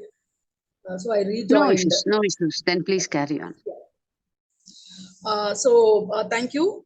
I have been listening to what we have, the other speakers and the moderators and all, they are all telling. So I am here to talk about the limitations to adaptation, stopping to provide protection against climate impact.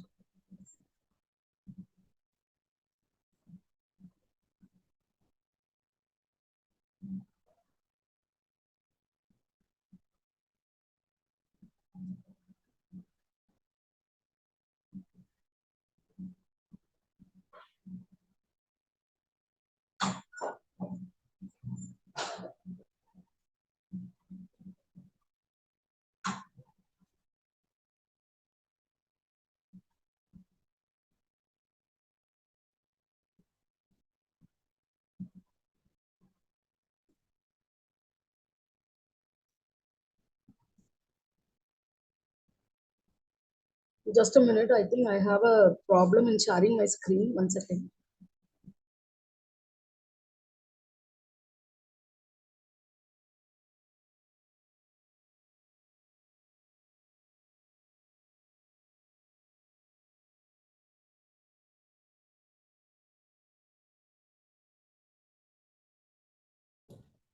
Subhashri, are you trying to share through computer or phone? Can you share the presentation in the chat box so that one of us will help you sharing the screen? Yeah. Srividhya ma'am, shall I share the PPT? Yes, please. Hello, I'm unable to share. Can anybody help, please? Yeah, ma'am, we'll do, ma'am. Yes, Srividhya ma'am. ma'am Thank do. you. I Yeah, have thank shared you. to Thank you. Srividhya ma'am. Srividhya ma'am, I have shared in our group COP 2030. Right. Give me 2 minutes, please.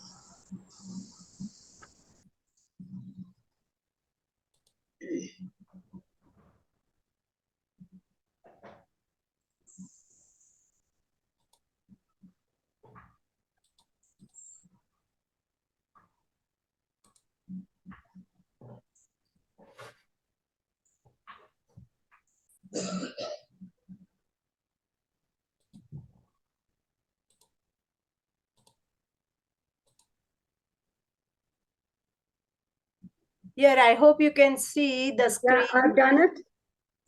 Just give me a second, please. Hello. It's done.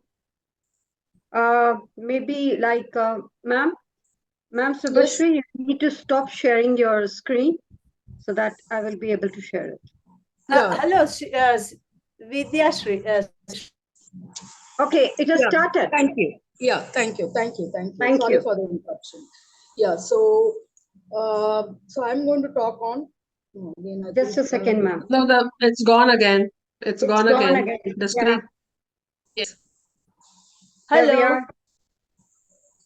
are. Who is sharing, or should I share? It's loading. Srividhya ma'am is sharing, ma'am. It's loading and we are here. Ma'am, is my screen viewable now? No, ma'am. No. Okay. Dr. Renuka. Yes, I can try. Permission to share the screen. You need to give me permission to share the screen. No, you have the permission. Yeah, But I think now I can it's share visible. if you want. No, it's visible now. Okay, good. Yes, thank you. Thank you. You're welcome. So, thank you. yeah, I'm going to just talk about limitations to adaptation, stopping to provide protection against climate impact. The climate is so that is a question that arises among all of us, and till now, we are in the process of adapting ourselves to all the climate change, but the nature also defends itself. Why do we need to have the climate change adaptation? We need to have it because to survive and thrive, we need to adapt to climate change. But the limit of amount of warming, we have to check each and every time. The goal of adaptation is to reduce our vulnerability to the harmful effect of climate change, such as sea level rise, extreme weather patterns, etc. So which we are all going through every now and then. Now, the question arises, should we adapt to all the negative impact from climate change? All organisms need to adapt to their habitat to survive. That is, adapting to survive ecosystem are that species that comes to the same food and space. Can you move to the next slide, please?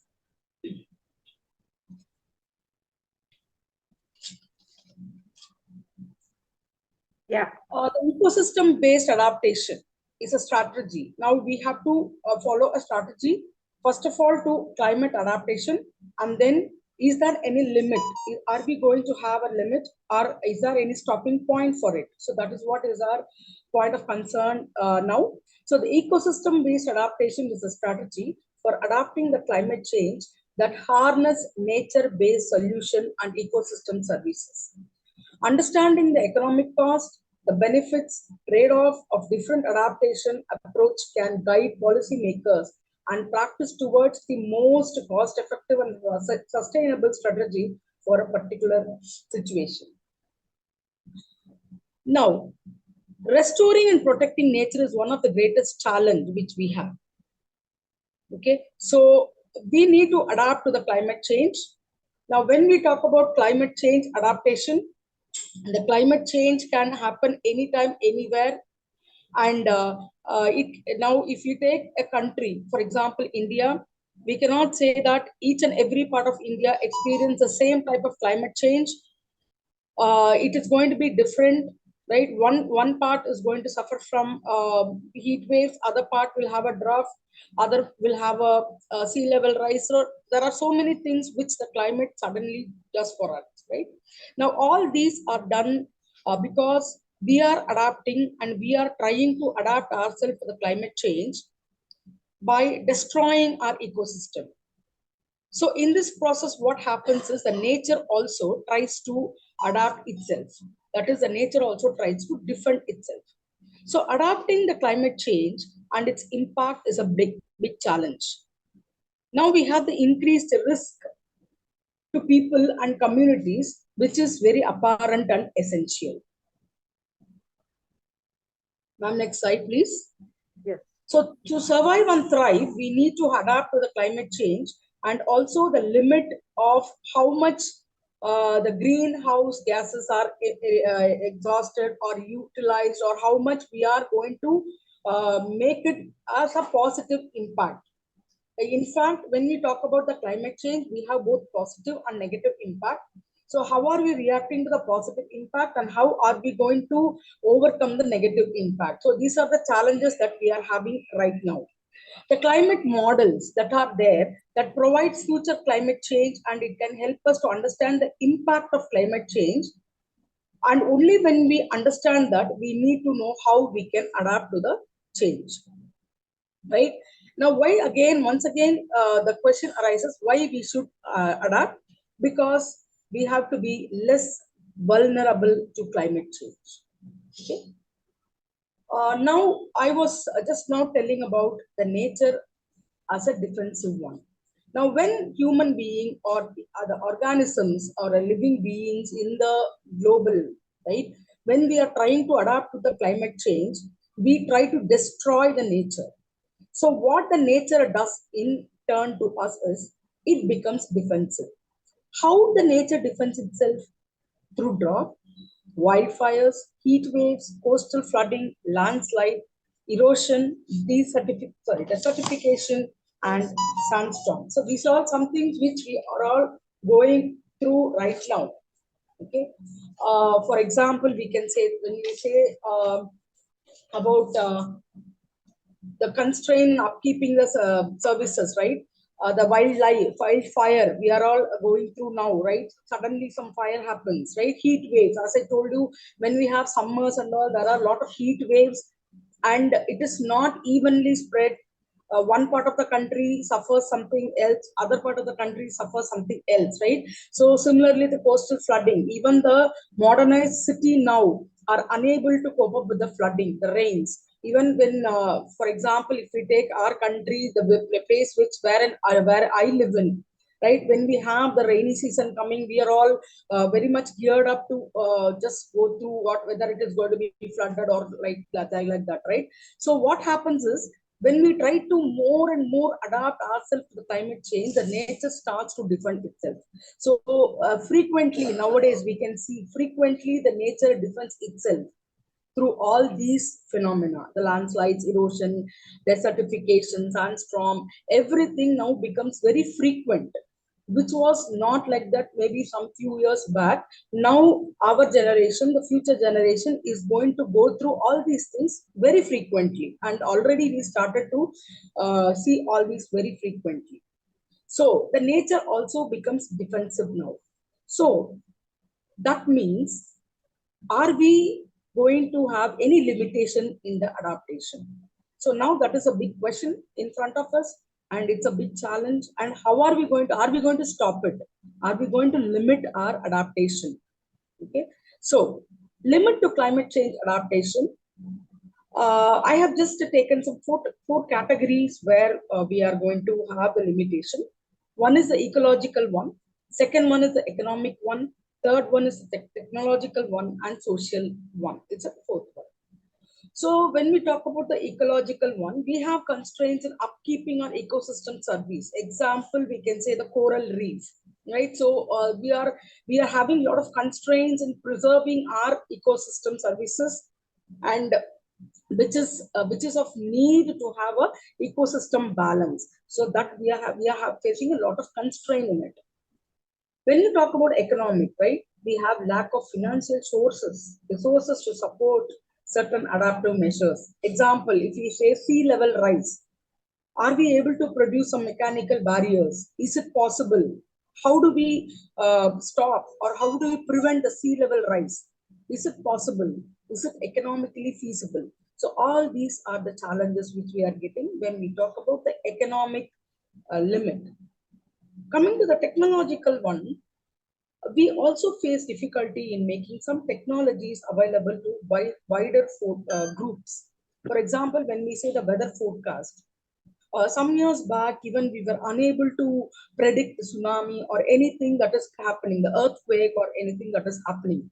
But now the technology is improved, but still we are not able to give an exact technological interpretation of how and what and where, when anything is going to happen. So that is again a big challenge which we are having. So that also creates a limit for our adaptation. Now, what is a social limitation or the constraint we have? It is a challenge livelihood in certain area. Example, I can quote the salt intrusion, which that is when we talk about that, which drives the relocation of community and land abandonment. So now we see people move from place to place for their livelihood and all those things, right? So this also is an impact of the climate change adaptation. So now where we stand, what should we do? Are we going to limit it? Are we going to stop it? So that is again a big challenge. I would like to elaborate on some of these, right? So why the adaptation is needed? Because understanding that climate is indeed changing is widely received, and the policy makers discuss both mitigation and adaptation strategy. It is not only nationally, but also internationally.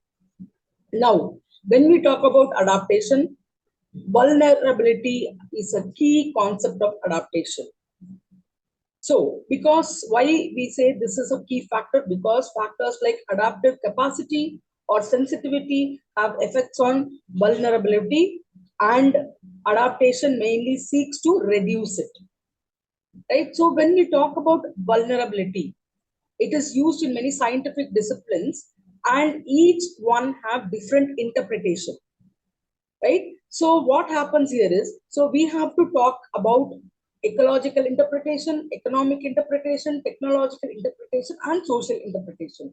So even though all these are interconnected, we are unable to find a globalized solution for it. So this also makes us to stop the adaptation. So do we think stopping is going to be a permanent solution? In my point of view, again, it is not immediately possible, or it cannot be like that, right? So we have to take into the public and private policies through investment in infrastructure, technologies, and behavioral changes also. So we need to adapt to infrastructure change, technological change, and behavioral change. So if I say public action is required, then we need to have government, right? We need to have the government coming into play, and social organization is needed. Where social organizations is needed, whenever we have floods, right? And that is the control barriers or irrigation channels, they are all affected due to flood, right? And also the adaptation of the private sector also need to be facilitated by provisions to adjustment to regulatory framework, information, etc. So put together, we have to have an anticipatory adaptation, refer to action that is taken in advance of impact being observable. Okay, so whether we are going to have an anticipatory adaptation or a reactive adaptation is going to tell us whether we are going to have any limitation in our adaptation. Are we going to stop our adaptation towards climate change? So I would like to conclude this talk by saying that the more we can mitigate climate change to reduce the amount of warming, the less we will need to adapt. However, both mitigation and adaptation are necessary as we respond to climate change. So it is in our hand whether we are going to adapt continuously at the same time, taking into account the natural, the defensive nature into account, or are we going to limit and are we going to stop? If we are going to limit and stop, what is the consequence that we are going to have ecologically, socially, technologically, economically, like that, right? So this is the biggest challenge which is in front of us, right? So I think many such global forums are needed to interact and to find a permanent solution for this. So thank you for giving me a wonderful opportunity. Thank you so much, Dr. Subhashri. That was a powerful presentation, and again, it gives a lot of food for thought for us to think about. And now may I request Dr. Kavita to moderate and draw inferences. Yeah. Thank you, ma'am. Thank you so much, Dr. Subhashri. Your insights on the topic limitations to adaptation, stopping to provide protection against climate impacts. That is against this climate impacts was highly excellent, and your session is a highly inspirative and informative one. And the restoring and protecting nature is one of the greatest strategies for tackling the climate change. The knowledge about this topic you are giving, that different places, their experiences with drought and climate change, the adaptation to climate change and its impacts is a big challenge to the society. Yes, you are right. Rightly pointed out that the climate change will have both the positive and negative impacts, and how we are going to face the negative impacts, that is a highly excellent one. And as a human community, it's also doing harmful to the society, harmful to nature. And so the nature defends itself through drought, wildfire, heat waves, coastal flooding, landslides, erosion, desertification, sandstorms. The points which we have discussed is a superb, ma'am. And definitely we have to adapt more to the climate change. And the question which you are asked, that is, are we going to limit our adaptations? Yeah, definitely we have to take care of that. And the points which you have discussed, that is ecological, economical, technological, and social, the things which we have discussed, it definitely gives more awareness about this topic. Thank you so much. And also, we told that vulnerability is a key factor for adaptation. And with these things, we got a clear idea and about how we have to adapt ourselves, whether we are going to adapt ourselves to this climate change or not. Thank you so much, madam. Thank you for the opportunity. Thank you so much, Dr. Kavita. Now we open the floor for inputs and questions. Everybody is free to interact. I see a raised hand of Isabel Arons. Thank you.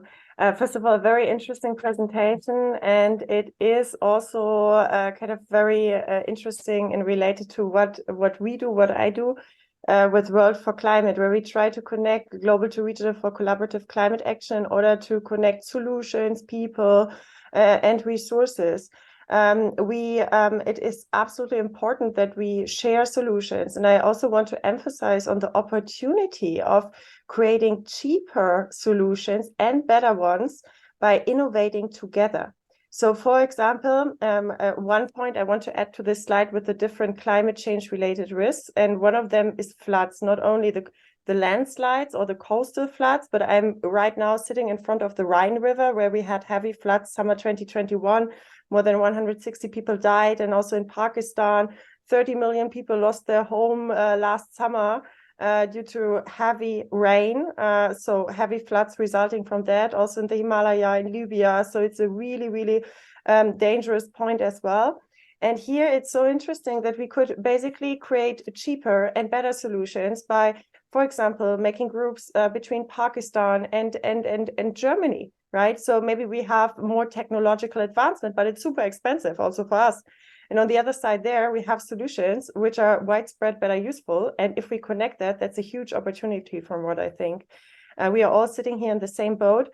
And I think it's very, very important for COP28 and for the Loss and Damage Fund to also look not only on the economical side, on the money side, but definitely also on the technology, not having patents. Patents is so interesting because patents restrict other countries from using the same technology. And really like your presentation. Would be a pleasure to stay in touch. And also if you join World for Climate and check it out, it's still very early stage, but globally available. And I'm looking for partners, supporters. Yes. Thank you so much. Is there anybody who would like to contribute?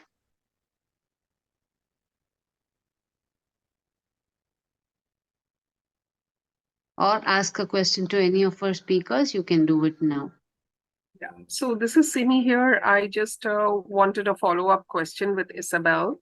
So Isabel, you said that you're looking for collaborators. How do we interact? How do we kind of reach out and have side discussions? That's what I wanted to know. Very nice. I will share my LinkedIn here. I think the LinkedIn profile is still the best way since we don't have the private messaging yet in World for Climate. Else it would be fantastic. This is more open solutions for everyone available.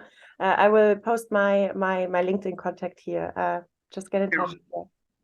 Sure. Thank you. Thank you so much. Thank you. Great. Hi, this is Anita Singh over here. This question of is in relation to the last presentation that was done. We said that the nature acts in its own defense. So what is it that causes the nature to take such drastic measures? We say that in one hand, it is the human actions which are leading to these things happening, the flash floods happening, the droughts happening, etc. But then again, we are talking about nature itself acting as a defense mechanism. So what is it that, like, I'm a little more interested to know that what is it that causes nature to act in this defense, use this defense mechanism? Dr. Subhashri, Dr. Subhashri was presenting. So Dr. Subhashri, if you could just, I don't know, it was just a thought that came to my mind. So I thought I'll ask it over here in the forum. So maybe anybody can enlighten. Yeah, maybe can I suggest an analogy? I don't know if I'm right. It's like this. We have our own body and we do everything to abuse it. And then finally the body starts acting funny. It's like your autoimmune disease. Like you start fighting against yourself. That's what the nature is doing. Can I intervene if anyone don't want to say? I'm done with my inputs. You can say. Anita, thank you very much for intelligent question. Thank you. Well, people do say that nature will rebound back and so on. Yes, to the certain extent, it is true, but not to the extent to what we have already damaged nature. Okay, when of course, with as analogy what Sandhya Shri mentioned, our body also reacts, and it does react to some extent. If we do harm to our body, beyond that extent, I don't think we can repair it by itself. We need some remedies, we need some proper treatment to recover it. And that treatment is psychological, physically, and also comes with some economic cost. And I would say the same thing applies to our nature. We have gone beyond that limit that it can recover by itself. So we need to do more in that case. So that I will stop. Thank you, Dr. Thank you, Dr. Renuka. Thank you. Thank you. You're welcome. I second your point. I believe in the same thing as well, Dr. Renuka. Thank you. So yeah, I think today's discussion was very interesting. Loss and damage is an attractive, topic, very hot topic now, because of the fund involved in it and the claims made by developing countries or on developed countries to do some compensation and mobilize the resources from developed countries to developing countries. And again, even though the promises were made since long and after the Paris Agreement and other COP as well, they were not, really fulfilled. But just last month, in August, not last month, so in August 2023, if you hear the transitional standing meeting on COP, transition meeting on the finance, you will find that Canada committed for $200 million to commit for the loss and damage and other mitigation projects. UK committed for 10 million, and many other countries have committed for small and big amounts. However, we know that this finance is not enough for anything what has been damaged and so on. And therefore, I have been always in a opinion that we should build our own capacity. It is again just like our body. Doctor can provide you some sort of medicine, treatments, and along with the economic cost. But as long as you do not get ready to show the commitment that I will be doing this, for example, taking medicine in time, doing exercise on time, and also looking at other alternatives where you can adapt to your situation and so on. And if you are not making changes, you are not going to get healthy back to that position, or not even near it. And that is what I think we should be doing. Each and everyone should be knowing, each and everyone should take part in the conversations, understand their own context, because everyone comes from the different contexts. And it is not only the location, it is everything different. Your culture, your business, your activities, your upbringing, and everything is different. And therefore, there are plenty of complex interactions taking place when you do any activity or any mindset, and that is how you have your mindset or understanding. So everyone should do their best to know what is their situation, look at the alternatives, and come out of try to address them.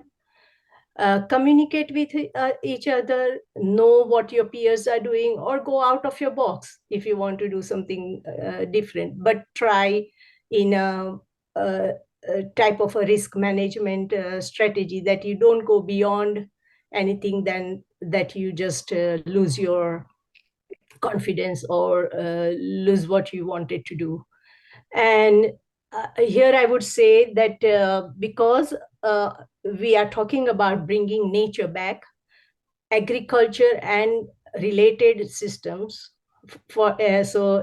I'm taking this agriculture as a broadest area in the sense of forestry, livestock, our ecosystem, biodiversity, and so on. So if we take that, because anyone cannot live without food. They can live without new clothes, they can live without work maybe, but they cannot live without food. So everyone relates with that industry. And therefore that industry, though it is not just now on the top of the carbon emission radar, it will become soon if we have a lot of with the increase in population, with the increase in also decrease in the fossil fuel usage, because we will be depending on the biofuel and many other things. Like everything has we are saying that it should go nature based, or agriculture base and so on. So which means that this industry is going to have tremendous challenges to address against climate change. And again, climate change impacts are highest on this industry because there are very big land masses and they get flooded, or either they get dry, or either they get something else, and so they are lost. And so this industry is having the biggest challenge to fight climate change. And therefore, we must think of how we can help this industry the best. Or I can say that this industry can become a leader to address climate change. And it can also influence many other industries like water, energy, and so on, fleet, and many, many other industries. So, and I have these 4 concepts of carbon for this industry, which is carbon budgeting. That means reducing carbon emissions. Carbon literacy, that means this industry actually has the least literate people for carbon, and therefore we need to educate these people. And I don't mean to say just these people. We also need to educate what we eat and ourselves, like what we eat and what we do. And that involves carbon literacy. Then carbon mobilization, because this industry has the highest potential to sequester this carbon. So it is going to be a vehicle for mobilization of carbon. And finally, carbon sustainability. It can become a leader and allow other industries to balance the carbon and get the desired level of carbon. So these are the 4 concepts. With that concepts, I want to, say that this industry is going to play a very big role in coming years, including what we say about nature-based solution or whatever. And so, and of course, technologies will play a very big role in here.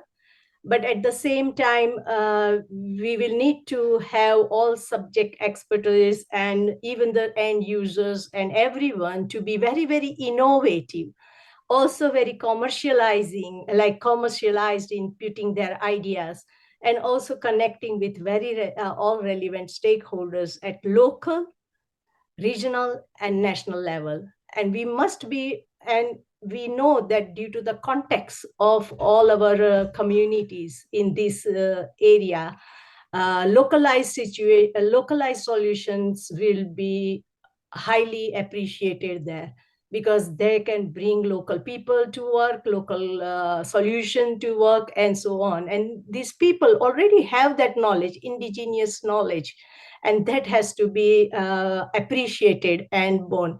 So with many researchers here in play, our academia we have here, we must go beyond our academic area and talk to the communities, as Simi has given us a very, very good example, that we have to connect with the community and the end user and see what they need and get them on play. And we must also play the role. So what I am doing here at this end, being quiet on my side, I am developing one big project, which is Community's Carbon Calculator. And I'm trying to mobilize these all practices related to carbon emission. But not only that, I want to change all the practices and processes using carbon calculators as a tool. And that is where I'm inviting everyone to join us in this process. Soon I will be doing a very big launch of this, and I will be inviting people to join. At the moment, I'm only taking interest and understanding what we have within us. It means resources. For example, some university has a soil laboratory, then put that in. If you have some experts in this, then put that in. If you have some reserves or nature reserves beside you or within your area, put that in, so we can understand what resources and what assets we have within our reach, and we can start piloting.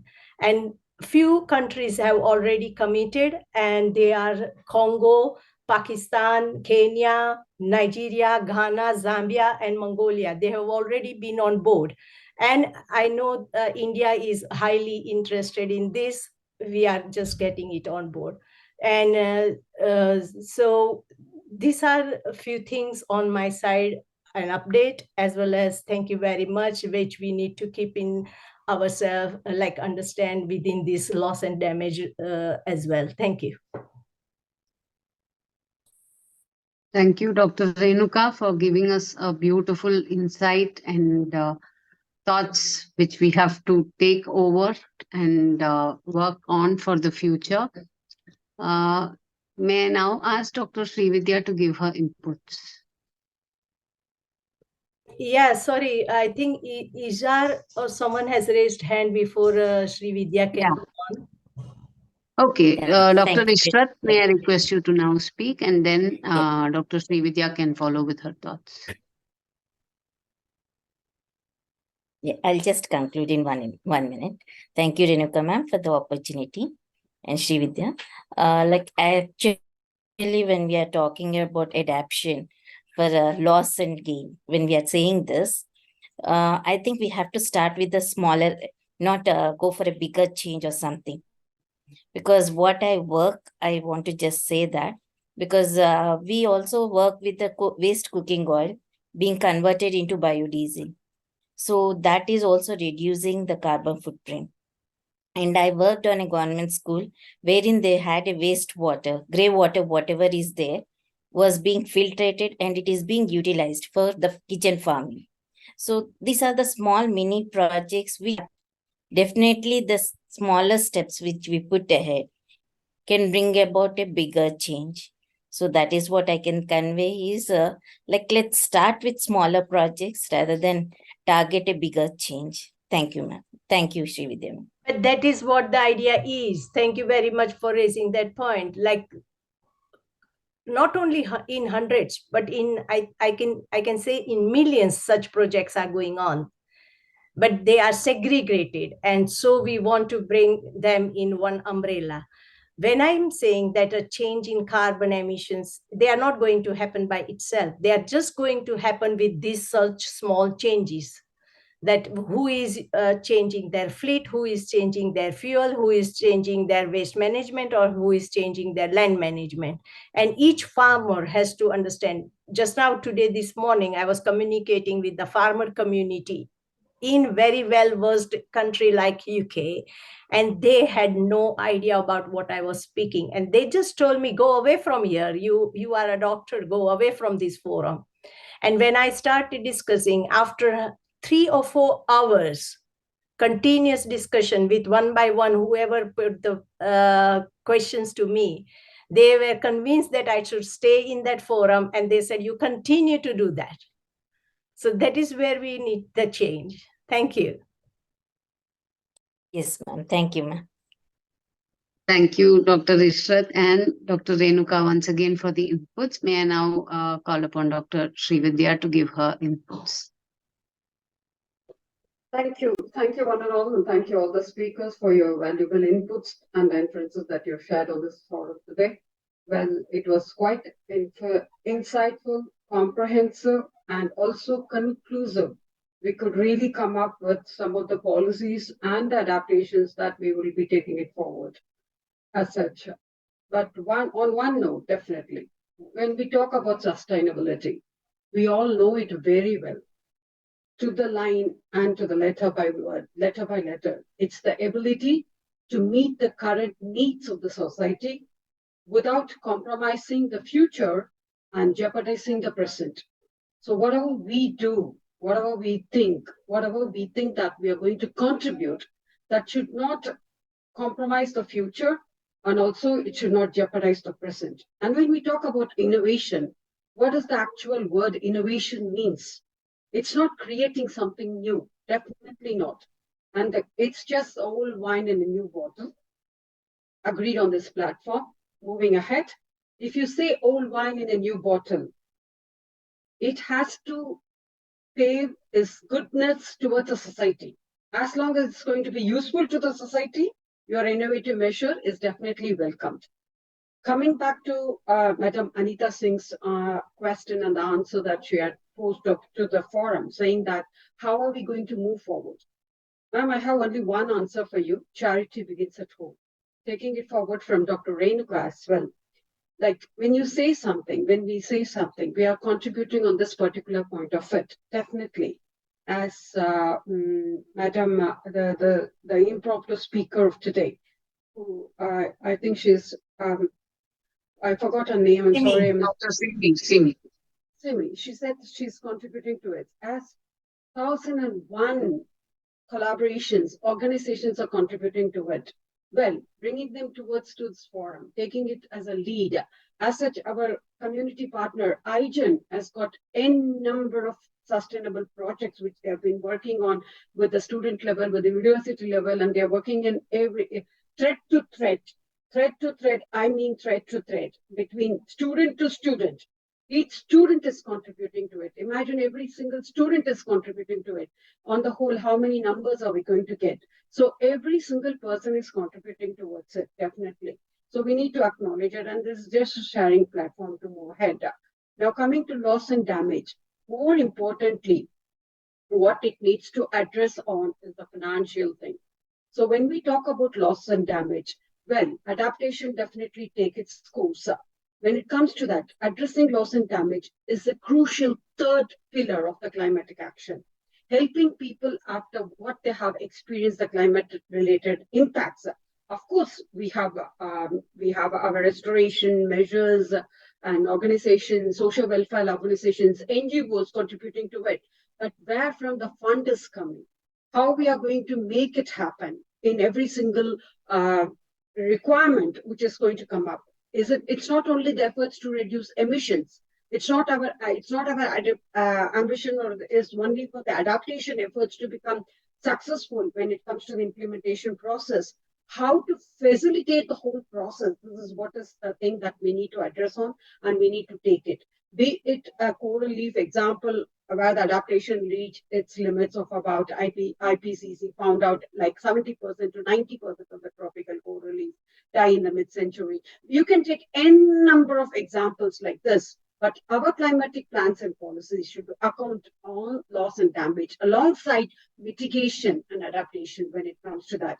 When it comes to the history and loss of the United Nations, negotiations going on over the decades, and it has in the first place, the main thing is that to scheme to provide financial resources to countries impacted by the sea level rise. That's what is the first thing that takes its top priority. And under its proposal, each country would like to contribute funds based on the relative contribution to the global emissions. So moving ahead on these lines, large coalition for all these climatic vulnerable countries are being solicited and also advocated for creating a new finance facility and a fund dedicated to the loss and damage. So this is the urgent player that is born out of frustration with all the things that has happened. And of course, everybody will agree with me on this platform saying that we have got only one planet B.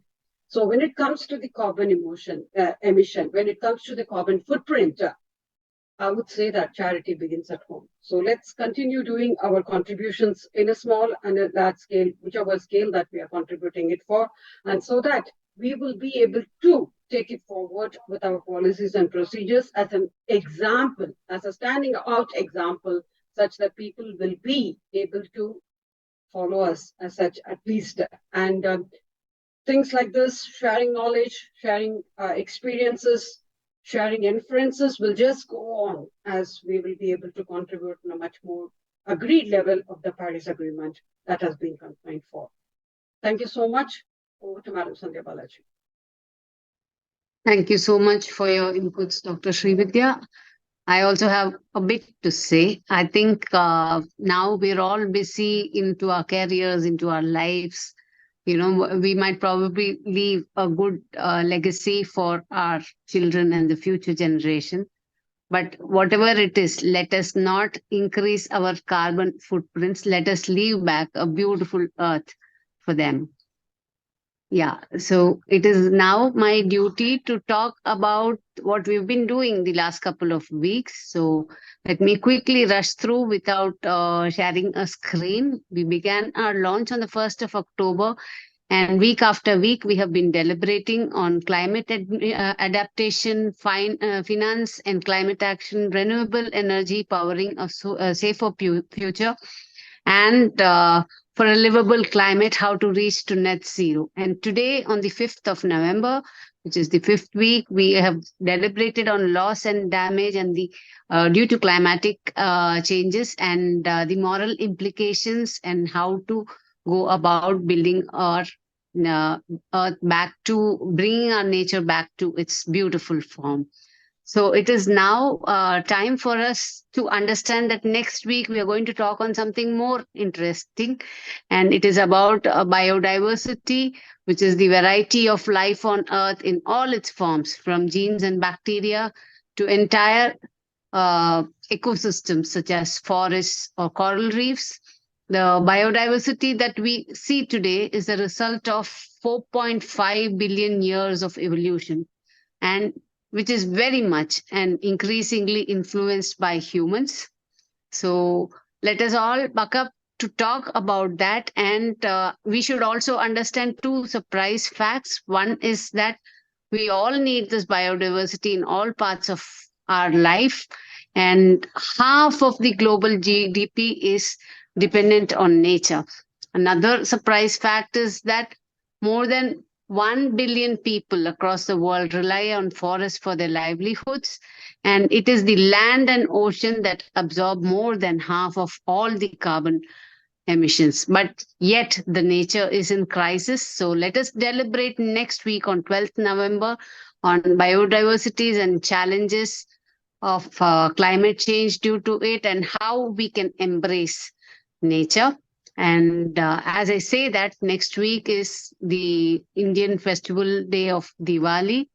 For next Sunday, maybe there might be a time change. So watch out for the flyers, and let us all be in touch. And until next Sunday, let us if I can keep reducing our carbon footprints.